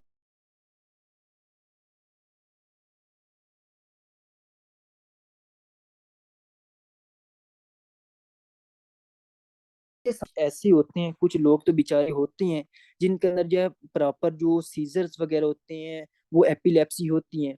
लेकिन कुछ फीमेल, स्पेशली ये फीमेल आपके पास आएंगी, ठीक है, ये फीमेल ड्रामे करेंगी, ये आपके पास आएंगी, आपके हॉस्पिटल प्रैक्टिस के दौरान आप देखोगे, ये पाकिस्तानी जो फीमेल होती हैं ये आपके पास आएंगी। ये जनाब अपनी बॉडी को ना, इन जिस तरह हमने कल पढ़ा था, मतलब कि जो आपके ट्रिमर्स पढ़ रहे थे, ट्रिमर्स में भी हम देखा था कि आपके क्या होते हैं, आपके फंक्शनल ट्रिमर्स जो है वो हमने वहां पे भी पढ़े थे। सेम इसी तरह जो फीमेल होंगी ना, वो जान बूझ के ड्रामेबाजी करने के लिए क्या कर रही होंगी, अपनी बॉडी की जनाब इनवॉलेंट्री मूवमेंट करवा रही होंगी, इनवॉलेंट्री मूवमेंट जो वो करवा रही होंगी, यानी कि अब नॉर्मली ही ना बॉडी की मूवमेंट जो है वो बहुत ज्यादा इंक्रीज कर देंगी, यानी कि ऐसा फील करवाएंगे कि जनाब इनको जब वो सीजर्स आ रहे हैं। अब याद रखें, इनको हमने कैसे, आपने जनाब इनकी मतलब कि आप चित्रोलिंग करनी है, यानी कि इनको आप कैसे जनाब आइडेंटिफाई कर सकते हो, यार ये ड्रामे का रही है, क्या सीन होता है। अब आपने याद रखना है कि जो आपके ये वाले सीजर्स होते हैं, टोनिक क्लोनिक सीजर्स होते हैं, ठीक है, एक बात, जो आपके फंक्शनल सीजर्स होते हैं ना, ये कभी भी मतलब कि बहुत ज्यादा ना तो कॉन्ट्रैक्ट होंगी ना रिलैक्स होंगी, यानी कि एक टाइम आएगा ये आपकी एक तरह से बहुत ज्यादा कॉन्ट्रैक्शन करेंगे आपकी बॉडी को, बहुत ज्यादा रिलैक्सेशन, यानी कि इनकी जो कंडीशन होगी सेम इसी तरह होगी जैसे टोनिक क्लोनिक की होती है, फंक्शनल की भी सेम इस तरह होगी जैसे टोनिक आपकी क्लोनिक की होती है। अब हमने जो ये फंक्शनल सीजर होते हैं ना, इनमें एक बात आपने लिखना है कि एक यूरिनरी इनकॉन्टिनेंस इनके अंदर नहीं होती। फंक्शनल सीजर में एक आप देखोगे इनमें यूरिनरी इनकॉन्टिनेंस जो होती है वो नहीं होती। दूसरी बात, इन लोगों के अंदर जो होती है वो टंग बाइटिंग नहीं होती। वो पागल है जनाब, वो एक तो वो ड्रामेकारी है, तो ऊपर से जनाब वो इतनी समझदार है कि मतलब कि उसने अपनी टंग को बाइट करना है, अपनी टंग को जब वो उसने जख्म पहुंचाना है, खुद कोई डैमेज करवाना है, तो वो ना तो वो टंग बाइटिंग कर रही होगी, ना तो जो उसमें यूरिनरी इनकॉन्टिनेंस आता है, ठीक है, ये आपने कहना है। और दूसरा क्या होता है कि कहा जाता है जो सीजर्स के लोग होते हैं ना, इनमें मतलब कि तकरीबन जब इनको सीजर आते हैं इनमें तकरीबन 10 लोगों की ताकत आ जाती है, ठीक है। इनमें मसल की कॉन्ट्रैक्शन इतनी ज्यादा होती है कि अगर 10 लोगों की ताकत मिलाई जाए तो इनकी जनाब 1% की ताकत होती है, ठीक है। तो इन लोगों के अंदर जनाब आपकी क्या होती है, और जब इन लोगों की जब मतलब कि बहुत ज्यादा ताकत आ जाती है, सीजर जो एक्चुअल सीजर के पेशेंट होते हैं, ठीक है, एक्चुअल सीजर जो मतलब कि हकीकत में सीजर के पेशेंट होते हैं, उन्हें बहुत ज्यादा मसल की कॉन्ट्रैक्शन होती है और 10 लोगों की ताकत उनमें आ जाती है। और जब भी आप जनाब उनकी टांग के नीचे, उनकी सॉरी उनके जो है वो दांतों के नीचे अगर कहा जाता है स्पून भी रखते हो ना, आप चम्मच भी रखते हो, या कोई भी चीज रखते हो ना, वो उसको भी ग्राइंड कर सकते हैं, उसको भी एक तरह से क्रंच कर सकते हैं, उसको भी मतलब कि टुकड़े टुकड़े कर सकते हैं। ठीक है, तो इसी वजह से कहा जाता है कि जब भी सीजर के पेशेंट आपके पास आए, उनके दांतों में आपने कभी भी अपनी उंगली जो है वो नहीं रखनी। अगर आप अपनी उंगली रखोगे तो फिर जनाब आपकी जो उंगली होगी ना, उसका क्या असर होगा वो आप समझ सकते हो। ठीक है, तो लेकिन जब जो है सुपर पावर होगी बिल्कुल, तो इनमें लेकिन जो आपके फंक्शनल सीजर होंगे, फंक्शनल सीजर वाले बहुत जनाब आपके मतलब कि इतने समझदार होंगे, ना तो उनमें यूरिनरी इनकॉन्टिनेंस हो रही होगी, ना तो उनमें टंग बाइटिंग हो रही होती। और जब जब आप क्या करोगे, आप उनकी जो एक नस दांत है ना, उनमें कोई चीज स्पून वगैरह रख दो। ठीक है, स्पून वगैरह जब आप रखोगे ना, तो वो मतलब कि उसको एक तरह से जब क्रंच नहीं करेंगे, उसको एक तरह से जनाब अपनी दांतों में ना उसको ग्राइंड नहीं करेंगे। तो ये मतलब कि आप उन चीजों के अंदर देख सकते हो, ये सारी कंडीशन जो है, उनमें आप देख सकते हो कि आप डिफरेंशिएट कर सकते हो कि आया कि ये वाकई सीजर का पेशेंट है या ड्रामे कर रहा है। ठीक है, तो ये आपने लाजमी लोगों के अंदर जो है वो नोट करना है। आई होप सो कि आपको समझ आ चुकी होगी। ठीक है, टोनी क्लोनिक सीजर मतलब कि आपको समझ आ चुकी होगी। और दूसरा टोनी क्लोनिक सीजर को हम कहते हैं ग्रैंड माल सीजर। क्या कहते हैं आपका, यानी कि ये बहुत ज्यादा खतरनाक होते हैं। ठीक है, और बहुत ज्यादा होते हैं, इस वजह हम कहते हैं ग्रैंड माल सीजर। ठीक है, बहुत इंपॉर्टेंट बात है। ठीक है, यानी कि अगर आपसे कोई पूछे कि बताएं यार ग्रैंड माल सीजर क्या है, अभी हम एक और कंडीशन पढ़ेंगे जो मतलब कि माइनर होते हैं, जो स्मॉल आपके सीजर होते हैं, जिसमें आपका फॉर अब्सेंस सीजर होता है, जिसको हम आपके पैटिट माल सीजर कहते हैं। ठीक है, मतलब ये बहुत ज्यादा होते हैं। ठीक है, ये बहुत ज्यादा होते हैं, सवियर होते हैं। जब दूसरे जो सीजर हम पढ़ेंगे ना पैटिट माल सीजर, वो आपके जो होते हैं लाइक वो माइनर होते हैं, लेकिन आपके क्लोनिक टोनिक क्लोनिक सीजर जो हैं ये आपके बहुत ज्यादा होते हैं, आपके मतलब कि मेजर होते हैं, बहुत ज्यादा होते हैं, बहुत ज्यादा खतरनाक होते हैं। इस वजह हम कहते हैं, हम इनको कहते हैं ग्रैंड माल सीजर। ठीक है, grand mal seizure. I hope so कि आपको जो है वो समझ आ चुकी होगी कि ग्रैंड माल सीजर का क्या सीन होता है, टोनी क्लोनिक सीजर का पेशेंट आपके पास कैसे आएगा। ठीक है, अब हम आते हैं आपकी मजीद आपकी लाइक आर्टोनिक सीजर। ठीक है, लाइक जो आपके एक तरह से आर्टोनिक सीजर से क्या मतलब है और इसका क्या प्रॉपर सीन है। आर्टोनिक सीजर जनाब, आपने कहना है जो आपके आर्टोनिक सीजर होते हैं ना, इसको आपने लिखेंगे ड्रॉप सीजर भी कहते हैं। सबसे इंपॉर्टेंट बात, ड्रॉप सीजर भी कहते हैं। अब ड्रॉप सीजर या आर्टोनिक सीजर से क्या मुराद है, यानी कि ये आर्टोनिक का ये मतलब होगा कि इन लोगों की जो मसल्स की जो टोन होगी, जो मसल की कॉन्ट्रेक्शन होगी, वो खत्म हो जाएगी। ठीक है, यानी कि आ का मतलब कि हम पढ़ चुके हैं, ए का मतलब एब्सेंट, और टोन मतलब कि आपकी जो मसल की प्रॉपर कॉन्ट्रेक्शन है, मसल की प्रॉपर जो एक तरह से उसकी शेप है, ये मसल की प्रॉपर जो कॉन्ट्रेक्शन है वो खत्म हो जाएगी। जब वो खत्म हो जाएगी तो उसमें क्या होगा कि उस वो आपकी जमीन के ऊपर गिर जाएंगे, जिसको हम ड्रॉप सीजर भी कहते हैं।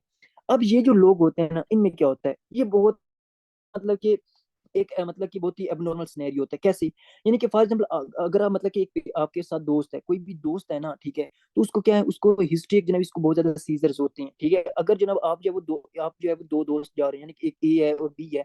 ठीक है, वो आप दो दोस्त हो, वो कहीं जा रहे हो, अगर एक को क्या है सीजर्स है, एक को हिस्ट्री है, यानी इसको सीजर आते हैं, तो जैसे ये जनाब आपके साथ जा रहा होगा ना, ये राह चलते ही जनाब ये एकदम जमीन पे गिर जाएगा। ठीक है, यानी कि ना तो इसमें, याद रखें, आर टॉनिक में ना तो आपके मसल की कॉन्ट्रेक्शन होती है, ना तो आपको रिलैक्सेशन होती है। ठीक है, यानी कि जनाब ये सिंपल जैसे जाएगा, यानी कि जनाब जाते जाते या वो जमीन पे गिर जाएगा और गिर के बेहोश हो जाएगा। ठीक है, यानी कि इसमें ना तो कॉन्ट्रेक्शन होगी, ना तो रिलैक्सेशन होगी, राह चलते चलते आपके साथ बातें करता जाएगा, एकदम से जनाब वो अपनी बातें करना खत्म करेगा और जनाब जमीन के ऊपर गिर जाएगा और एक तरह से क्या, अनकॉन्शियस हो जाएगा। ठीक है, तो ये आपने कहना है, मतलब कि इसमें कोई भी मतलब कि ना तो रिलैक्सेशन होती है, ना कॉन्ट्रैक्शन होती है, एकदम से जमीन पे गिर जाता है। इस ये सारा आपका सिनेरियो होता है आर्टोनिक का। अब यहाँ पे एक चीज आपने लिखनी है कि ये जो आपके ये प्रॉपर सिनेरियो होता है ना, ठीक है, और इसमें हाइपोग्लाइसीमिया में भी होता है, किसमें आपका हाइपोग्लाइसीमिया में भी होता है। जो हाइपोग्लाइसीमिया के पेशेंट होते हैं ना, इनमें सेम सिनेरियो यही होता है कि वो जनाब जब उनमें ब्लड ग्लूकोज कम होती है, जब ब्लड ग्लूकोज कम होती है, उनके ब्रेन को ग्लूकोज कम जाती है, तो वो जनाब एकदम से जब ब्रेन को ग्लूकोज कम जाती है, तो वो राह चलते चलते जनाब मतलब कि जमीन के ऊपर गिर जाते हैं और बेहोश हो जाते हैं। ठीक है, तो वो पूछते हैं कि ऐसा कौन सा सीजर है, ऐसा कौन सा सीजर है जो हम कंफ्यूज करते हैं विद फेंटिंग के साथ, जो आपकी तरह से हाइपोग्लाइसीमिया के साथ। ठीक है, यानी कि ऐसा कौन सा सीजर है जिसको हम कंफ्यूज करते हैं। ठीक है, मैं लिख भी देता हूँ, ऐसा कौन सा सीजर जिसको हम कंफ्यूज करते हैं किसके साथ, आपके साथ फेंटिंग यानी कि बेहोश के साथ, या मतलब लिख सो हाइपोग्लाइसीमिया के साथ। अब सिंपली लिखो कि ऐसा कौन सा सीजर है जिस क्या करते हैं हम जनाब, आपका कंफ्यूज करते हैं, यानी कि हम समझते हैं कि इसमें हाइपोग्लाइसीमिया हो चुका है, तो वो होता है आपका आर्टोनिक सीजर। क्योंकि हाइपोग्लाइसीमिया और आर्टोनिक सीजर दोनों में एक ही कंडीशन होती है। ठीक है, रात चलते चलते एकदम से उसको जनाब सीजर आएंगे, एकदम से जमीन पे गिर जाएगा। हाइपोग्लाइसीमिया में भी यही सीन होता है, एकदम से उसमें ब्लड ग्लूकोज कम होती है, एकदम से जो है आप बातें करना खत्म कर देते हैं और जमीन पे गिर के जो है वो बेहोश भी हो सकता है।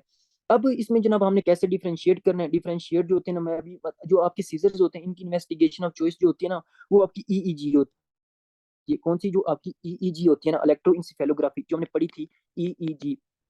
अब ये आपके जो भी आपके एक कंसल्टेंट वगैरह होते हैं, ठीक है, ये एमबीबीएस लेवल के ऊपर जनाब जितना आपने पढ़ना था ना ईईजी के ऊपर, वो हम पढ़ा चुके हैं आपकी न्यूरो के अंदर। लेकिन इस जो आपकी वेव होती है, इसको प्रॉपर कैसे पढ़ना है या क्या सीन होता है, वो मतलब कि वो आपके एक तरह से आपके जो कंसल्टेंट वगैरह होते हैं उनके काम होते हैं। तो इसमें क्या होता है, जो इन्वेस्टिगेशन ऑफ चॉइस होती है, यानी कि हमने देखना है यार इसको वाकई टॉनिक सीजर है या हाइपोग्लाइसीमिया है, तो हम ब्लड ग्लूकोज को लेवल को चेक चेक कर सकते हैं। और दूसरा हम ईईजी करवा सकते हैं, जो इन्वेस्टिगेशन ऑफ चॉइस है सीजर की। अगर आपसे कोई पूछ ले कि इन्वेस्टिगेशन ऑफ चॉइस क्या है सीजर की, तो आपने कहना है ईईजी, ठीक है। तो ये आई होप सो कि आपको आर्टोनिक सीजर का भी पता चल गया होगा कि आर्टोनिक सीजर का क्या मतलब होता है।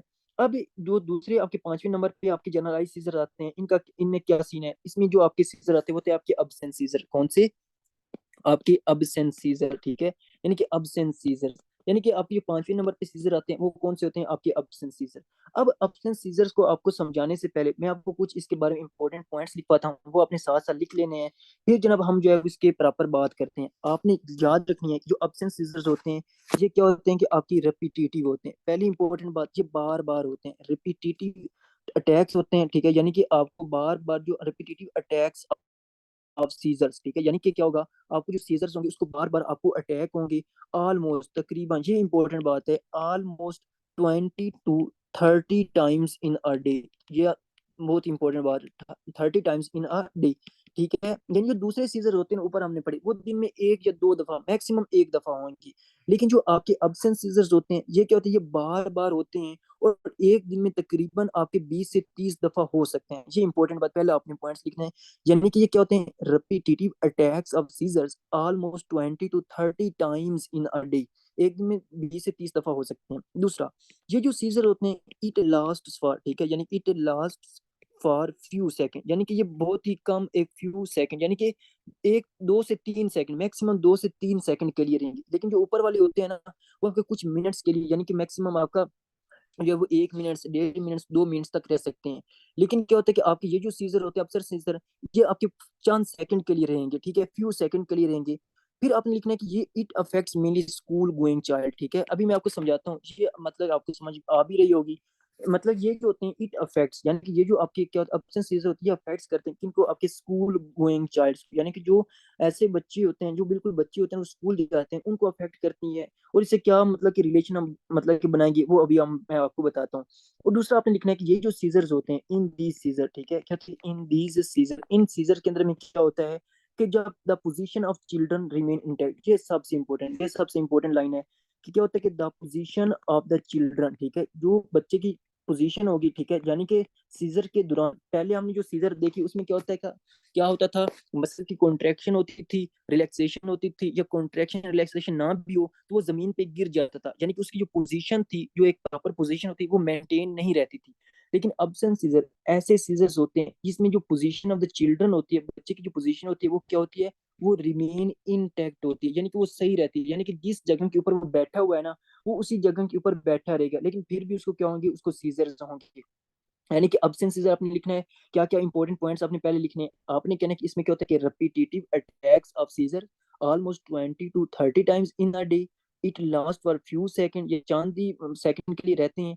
ये आपके स्कूल गोइंग चाइल्ड चिल्ड्रन में होते हैं, और इस सीजन में जो पोजीशन ऑफ चिल्ड्रन होते हैं रिमेन इंटैक्ट होते हैं। देखो, अब ये जो होते हैं ना आपके अब्सेंट सीजर वाले, इन अब्सेंट सीजर में क्या होता है, एकदम से जो होती है ना, एकदम से अचानक ही उनको एक तरह से न्यूरोनल फायरिंग होगी, एकदम से उनको न्यूरोनल फायरिंग होगी, ठीक है। जब न्यूरोनल फायरिंग होगी ना, सिर्फ और सिर्फ वो क्या करेंगे, ना तो वो एक तरह से मतलब कि वो क्या करेंगे, ना तो वो एक तरह से नीचे जमीन पे गिरेंगे, कुछ भी नहीं करेंगे। सिर्फ और सिर्फ एक ही अरसे के लिए, कुछ ही सेकंड के लिए वो आपको घूर मतलब कि गौर से देखेंगे, यानी कि आपको घूरेंगे, इनके गैस करेंगे, ठीक है। गेज का क्या मतलब होता है, आपको जो है वो बहुत ज्यादा घूरना, ठीक है। यानी कि ये जो बच्चे होंगे, ये बैठे बैठे या खड़े खड़े इनको सीजर आएगा, इनको अटैक्स होंगे, ठीक है, इनमें एब्डोमिनल न्यूरॉन फायरिंग होगी। वो क्या करेंगे, सिर्फ और सिर्फ, ना तो इनको झटके वगैरह नहीं लगेंगे, इनको झटके वगैरह नहीं लगेंगे, ये सिर्फ एक ही कुछ ही अरसे के लिए आपको जो है वो एक गेज करेंगे, आपको जो है वो घूरेंगे, अजीब बंदा से घूरेंगे, ठीक है। तो फिर क्या होंगे, कुछ ही लम्हे बाद ये ठीक हो जाएंगे, ठीक है। यानी कि मतलब कि ये कुछ ही लम्हे बाद क्या हो जाएंगे, ठीक हो जाएंगे। यानी कि क्या मतलब, यानी कि अगर आप दो दोस्त बैठे हो, ठीक है, यानी कि दो दोस्त बैठे हो, एक मतलब ये आप हैं, ये बी जनाब आपका दोस्त है। आप जनाब, ये आपकी चेयर के ऊपर बैठा है, चेयर के ऊपर बैठा है, और आप एक चेयर के ऊपर बैठे हो। आप जनाब इसके साथ बातें कर रहे हो, बी के साथ बातें कर रहे हो, इसके जनाब सीजर, इसकी हिस्ट्री है, इसको सीजर होते हैं। ये क्या करेगा, आप इसके साथ बातें कर रहे हो, बातें कर रहे हो, ठीक है। जब इसको सीजर आएंगे ना, जब इसको झटके लगेंगे, तो ये क्या करेगा, एकदम से कुछ ही टाइम के लिए आपको गौर से देखेगा, आपको घूरेगा, गैस करेगा आपके ऊपर, ठीक है। यानी कि आपको ऐसा महसूस होगा कि जनाब वो मेरी बातें जो है वो बहुत गौर से सुन सुन रहा है, ठीक है, गौर से सुन रहा है। लेकिन उसकी जो बैठने की जो पोजीशन है, जो पहले पोजीशन उसकी बैठने की थी, वो बिल्कुल मेंटेन रहेगी, वो ऐसे ही रहेगी जैसे वो नॉर्मल कंडीशन के ऊपर बैठा होता है। लेकिन आपको जो है बैरूनी तौर पे आपको पता नहीं चल रहा होता कि यार इस पेशेंट को या मेरे इस दोस्त को वाकई सीजर हो चुके हैं, क्योंकि वो बैरूनी तौर पे अब्सेंट होते हैं। इसकी वजह से हम इसको कहते हैं अब्सेंट सीजर। क्या कहते हैं हम इनको, कहते हैं आपके एक तरह से अब्सेंट सीजर्स होते हैं। यानी कि ऐसे सीजर जो एक पेशेंट तक ही महदूद रहे, ऐसे सीजर जो एक पेशेंट तक ही महदूद रहे, कुछ अरसे के लिए जनाब उसमें क्या हो, सीजर आए, ठीक है, वो एक लम्हे के लिए जनाब उसका क्या हो, उसका जो एक तरह से जो आपकी तरफ घूरे, ठीक है, लेकिन आपको पता ना चले कि जनाब उसको वाकई सीजर हो चुके हैं। तो इसमें क्या होता है, इसको हम कहते हैं अब्सेंट सीजर्स। अब ये जो मैंने लिखाया है ना, आपको लिखवाया है, ठीक है, कि इसमें क्या होता है कि आपके स्कूल गोइंग चाइल्ड को होते हैं, उसमें पोजीशन इंटेक्ट रहती है। अब इन जो बच्चे होते हैं इनमें क्या, जब से स्कूल जाते हैं, ठीक है, जब से स्कूल जाते हैं, तो आपको पता है कि एक बच्चा यहाँ पे बैठा होता है, एक बच्चा यहाँ पे बैठा होता है, एक यहाँ पे, ये सारे साथ साथ बैठे होते हैं। अब ये जो फॉर एग्जाम्पल इस बच्चे को क्या है, इस बच्चे को मतलब कि सीजर है, इनको ऑप्शन सीजर है। अब फॉर एग्जाम्पल एक मैम है, ठीक है, एक टीचर है, वो क्या कर, वो व्हाइट बोर्ड के ऊपर लिखवा रही है, ठीक है, और ये भी क्या, ये भी आपकी जो एक तरह से नोटबुक है, ठीक है, ये भी क्या है, अपनी जो नोटबुक है उसके ऊपर लिख रहा है, ठीक है, बेचारा। अब फॉर एग्जाम्पल उसने जनाब ए सी सारा लिखवा लिया है, ठीक है, यानी ई तक पहुंच चुकी है। अब ये जो आपका नॉर्मल पेशेंट, नॉर्मल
ओके।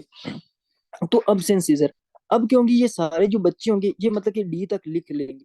लेकिन जो आपका अब सेंसीजर होगा, जब वो ए तक पहुंचेगा, फिर क्या होगा कि उसको यहाँ तक क्या होगा, मतलब कि इस दौरान क्या होगा, उसको सीजर आ गया, ठीक है, उसको सीजर आ गया, एकदम से उस सीजर आ गया, उसने क्या किया, उसने जो बी सी था, यानी कि उसने बी और सी नहीं लिखा, उसने डायरेक्ट जब उसको एकदम होश आया, दोबारा से उसको जनाब आपके सीजर जो है वो खत्म हो गए, वो उसने जनाब देखा कि मतलब कि सारे जो है वो डी लिख रहे हैं, जो टीचर डी लिख रहे हैं, उसने डायरेक्ट ही डी लिख दिया, ठीक है, उसने क्या लिख दिया, डी लिख दिया। यानी कि जब वो लिखेगा तो उसकी हैंड राइटिंग में क्या होगी, गैप्स होंगे, ठीक है। और ये आपको एक बहुत इंपॉर्टेंट फाइंडिंग होती है कि इन लोगों में क्या है, अब्सेंट सीजर्स हैं। और जब इसको सीजर्स आते हैं, ये एकदम से सीजर आते हैं, ये अपनी चेयर के ऊपर बैठा ही रहता है, एकदम से इसको बैठा ही रहता है, उसी पोजीशन के ऊपर ही बैठा रहता है। आपने उसके मतलब जो टीचर होता है या व्हाइट बोर्ड होता है उसको गौर से देखता है, लेकिन कुछ जो एक तरह से कुछ जो वर्डिंग होती है, जो कुछ लाइनें जो होती है वो मिस कर देता है। लेकिन जैसे उसको होश आता है तो वो वहीं से शुरू कर देता है जहां से वो दूसरे लिख रहे होते हैं, ठीक है। तो ये सारा इस कंडीशन में होता है। और क्योंकि इसके मतलब जो साथ वाले दोस्त होते हैं उनको नहीं पता चलता कि इनको सीजर्स हो रहे हैं, ये उस बच्चे तक लिमिटेड होते हैं, इस वजह से हम इनको क्या कहते हैं, अब्सेंट सीजर्स कहते हैं, ठीक है। तो ये आई होप सो कि आपको अब्सेंट सीजर का पता चल गया होगा। और ये जो बच्चे होते हैं इनमें तकरीबन दिन में जो है वो 20 से 30 दफा जो है वो बार बार सीजर आएंगे, बार बार सीजर आएंगे। और मतलब कि जब ये बच्चा घर जाएगा ना, जब ये मतलब कि अगर ये बर्गर बच्चा होगा, ठीक है, यानी कि मम्मी डैडी बच्चा होगा, जब ये घर जाएगा, तो जब इसके एकदम पेरेंट इसकी कॉपी चेक करेंगे ना, जब कॉपी चेक करेंगे तो उस कॉपी में इसकी जो हैंड राइटिंग है उसमें गैप्स होंगे, ठीक है। यानी कि उसने यहाँ पे ए लिखा होगा, फिर जनाब छोड़ा होगा, फिर जनाब उसने डी लिखा होगा, फिर अगर उसको सीधे उसने ई लिखा होगा, इसमें गैप आते हैं। तो ये मतलब कि इससे भी एक क्लियर होता है कि यार इसको कहीं जो है वो अब आपके अब्सेंट सीजर्स तो नहीं है। ठीक है, आई होप सो कि आपको अब्स एंड सीजर का पता चल गया होगा। अब हम आते हैं, यानी कि ये कंडीशन मैंने आपको लिखवा दी। अब सबसे इंपॉर्टेंट बात जो आपने अब्स एंड सीजर के बारे में लिखनी है, और यही आपका मेन इंपॉर्टेंट पॉइंट है, और यही आपके इंशाल्लाह एमसीक्यूज आएगा। वो कहते हैं कि जो आपके अब्स एंड सीजर होते हैं, इसमें जनाब कौन से चैनल की प्रॉब्लम होता है। यानी कि हमने पढ़ा था आपके सोडियम चैनल भी होते हैं, कैल्शियम चैनल भी होते हैं, क्लोराइड चैनल भी होते हैं। लेकिन अब याद रखें, जो आपके अब्स एंड सीजर्स होते हैं, ठीक है, इसमें जो मेन प्रॉब्लम होते हैं ना, मेन प्रॉब्लम, ठीक है, जो मेन मसला होते हैं वो किस में होता है, आपके कैल्शियम की, किस में होता है, आपके कैल्शियम चैनल में। अब ये पॉइंट कहाँ से उठा रहा हूँ, मैंने जब आपको फार्मा पढ़ाई थी तो मैंने कहा था कि आपके जो कैल्शियम चैनल ब्लॉकर होते हैं, ठीक है, जो कैल्शियम चैनल ब्लॉकर होते हैं, सीसीबी होते हैं, जो कैल्शियम चैनल ब्लॉकर्स होते हैं, वो क्या होते हैं, वो आपके अब्स एंड सीजर्स में, ठीक है, अब ड्रग ऑफ चॉइस होते हैं, अब्स एंड सीजर में जो ड्रग चॉइस होते हैं, वो आपके जो ड्रग ऑफ चॉइस होती है वो कौन से, वो आपके कैल्शियम, यानी कि आपका।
अच्छा जी, आ जाओ। अब सेंसिसर्स हो गया, तो ये अपने कहने इसमें ड्रग ऑफ चॉइस जो होती है वो कैल्शियम चैनल ब्लॉकर ही होते हैं। आई होप सो कि आपको यहाँ तक जो है वो समझ आ चुकी होगी।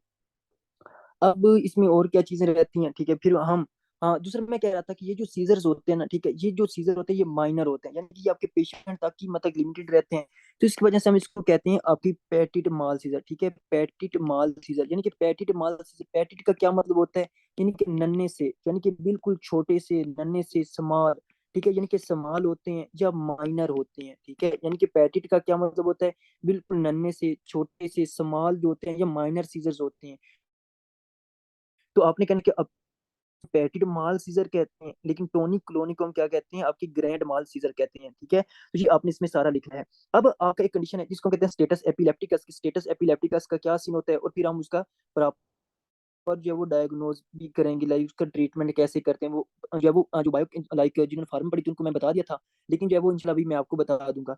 सिर्फ अभी आपने लिखना है कि मतलब कि जो स्टेटस एपिलेप्टिकस जो है वो उसका क्या मतलब होता है। एक आपका होता है ना स्टेटस एस्थमस, ठीक है, आपका एक ना स्टेटस एस्थमस होता है वो और कंडीशन है, और आपका स्टेटस एपिलेप्टिकस ये और कंडीशन है।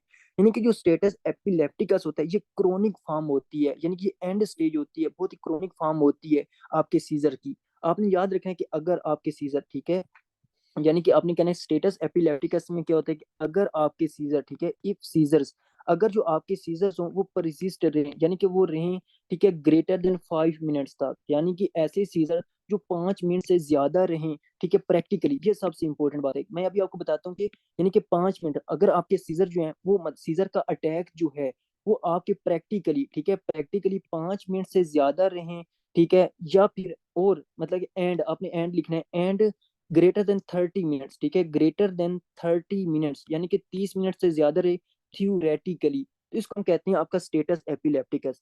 यानी कि इफ सीजर अटैक्स, इस डेफिनेशन आपने समझना है, if seizure attacks persist for greater than 5 minutes practically and greater than 30 minutes theoretically, then it is known as status epilepticus। अब क्या मतलब है? देखो, जो आपके ये जो आपके आते हैं ना पेशेंट, हाँ भी मैं आपको बताता हूँ वो वाला। तो स्टेटस एपिलेप्ट जो आपके पेशेंट आते हैं स्टेटस एपिलेप्टिकस के, इनमें बहुत ज्यादा सीजर्स आता है। लेकिन जो हम किताबों में पढ़ते हैं ना, किताबों में तो वो कहते हैं कि ना इसमें 30 मिनट से ज्यादा जो है वो आपके सीजर रह सकते हैं। यानी कि बुक के अंदर जो है वो मेनली लिखा होता है, कुछ बुक्स के अंदर जो है वो लिखा होता है कि 30 मिनट्स के ज्यादा से ज्यादा अगर सीजर रहे ना तो उसको हम कहते हैं स्टेटस एपिलेप्टिकस। लेकिन जो आपकी मेन बुक्स हैं, ठीक है, जो आपकी प्रैक्टिकली जो आपकी मतलब कि ये सीजर होते हैं वो होते हैं आपके 5 मिनट से ज्यादा।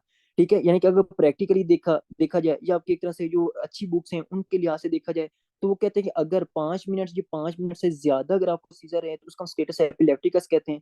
कुछ बुक्स के मुताबिक क्या होता है कि अगर 30 मिनट से भी ज्यादा रहे, ठीक है, तो उसमें क्या होता है कि आपको इस कंडीशन को कहते हैं स्टेटस एपिलेप्टिकस। ठीक है, तो आई होप सो कि आपको स्टेटस एपिलेप्टिकस का पता चल गया।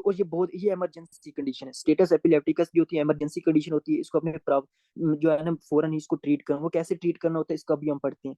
अच्छा, दूसरा मायोक्लोनिक। मायोक्लोनिक सीजर में क्या होता है कि आपका जो आपके मसल्स होते हैं ना, ठीक है, उस मसल की बहुत ज्यादा बार बार कॉन्ट्रेक्शन तो होती है। ठीक है, यानी कि आपके जो मसल्स होते हैं उनकी बार कॉन्ट्रेक्शन होती है, लेकिन उस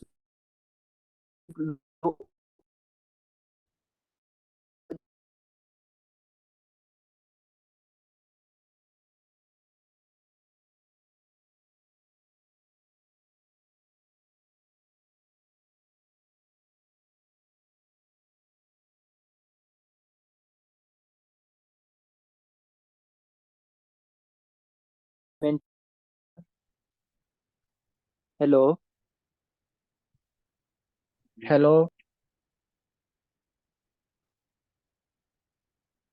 वॉइस आ रही है? जी अब आ रही है। ठीक है, तो मतलब कि ये आपको क्या बता रहा था कि जनाब आपका लाइक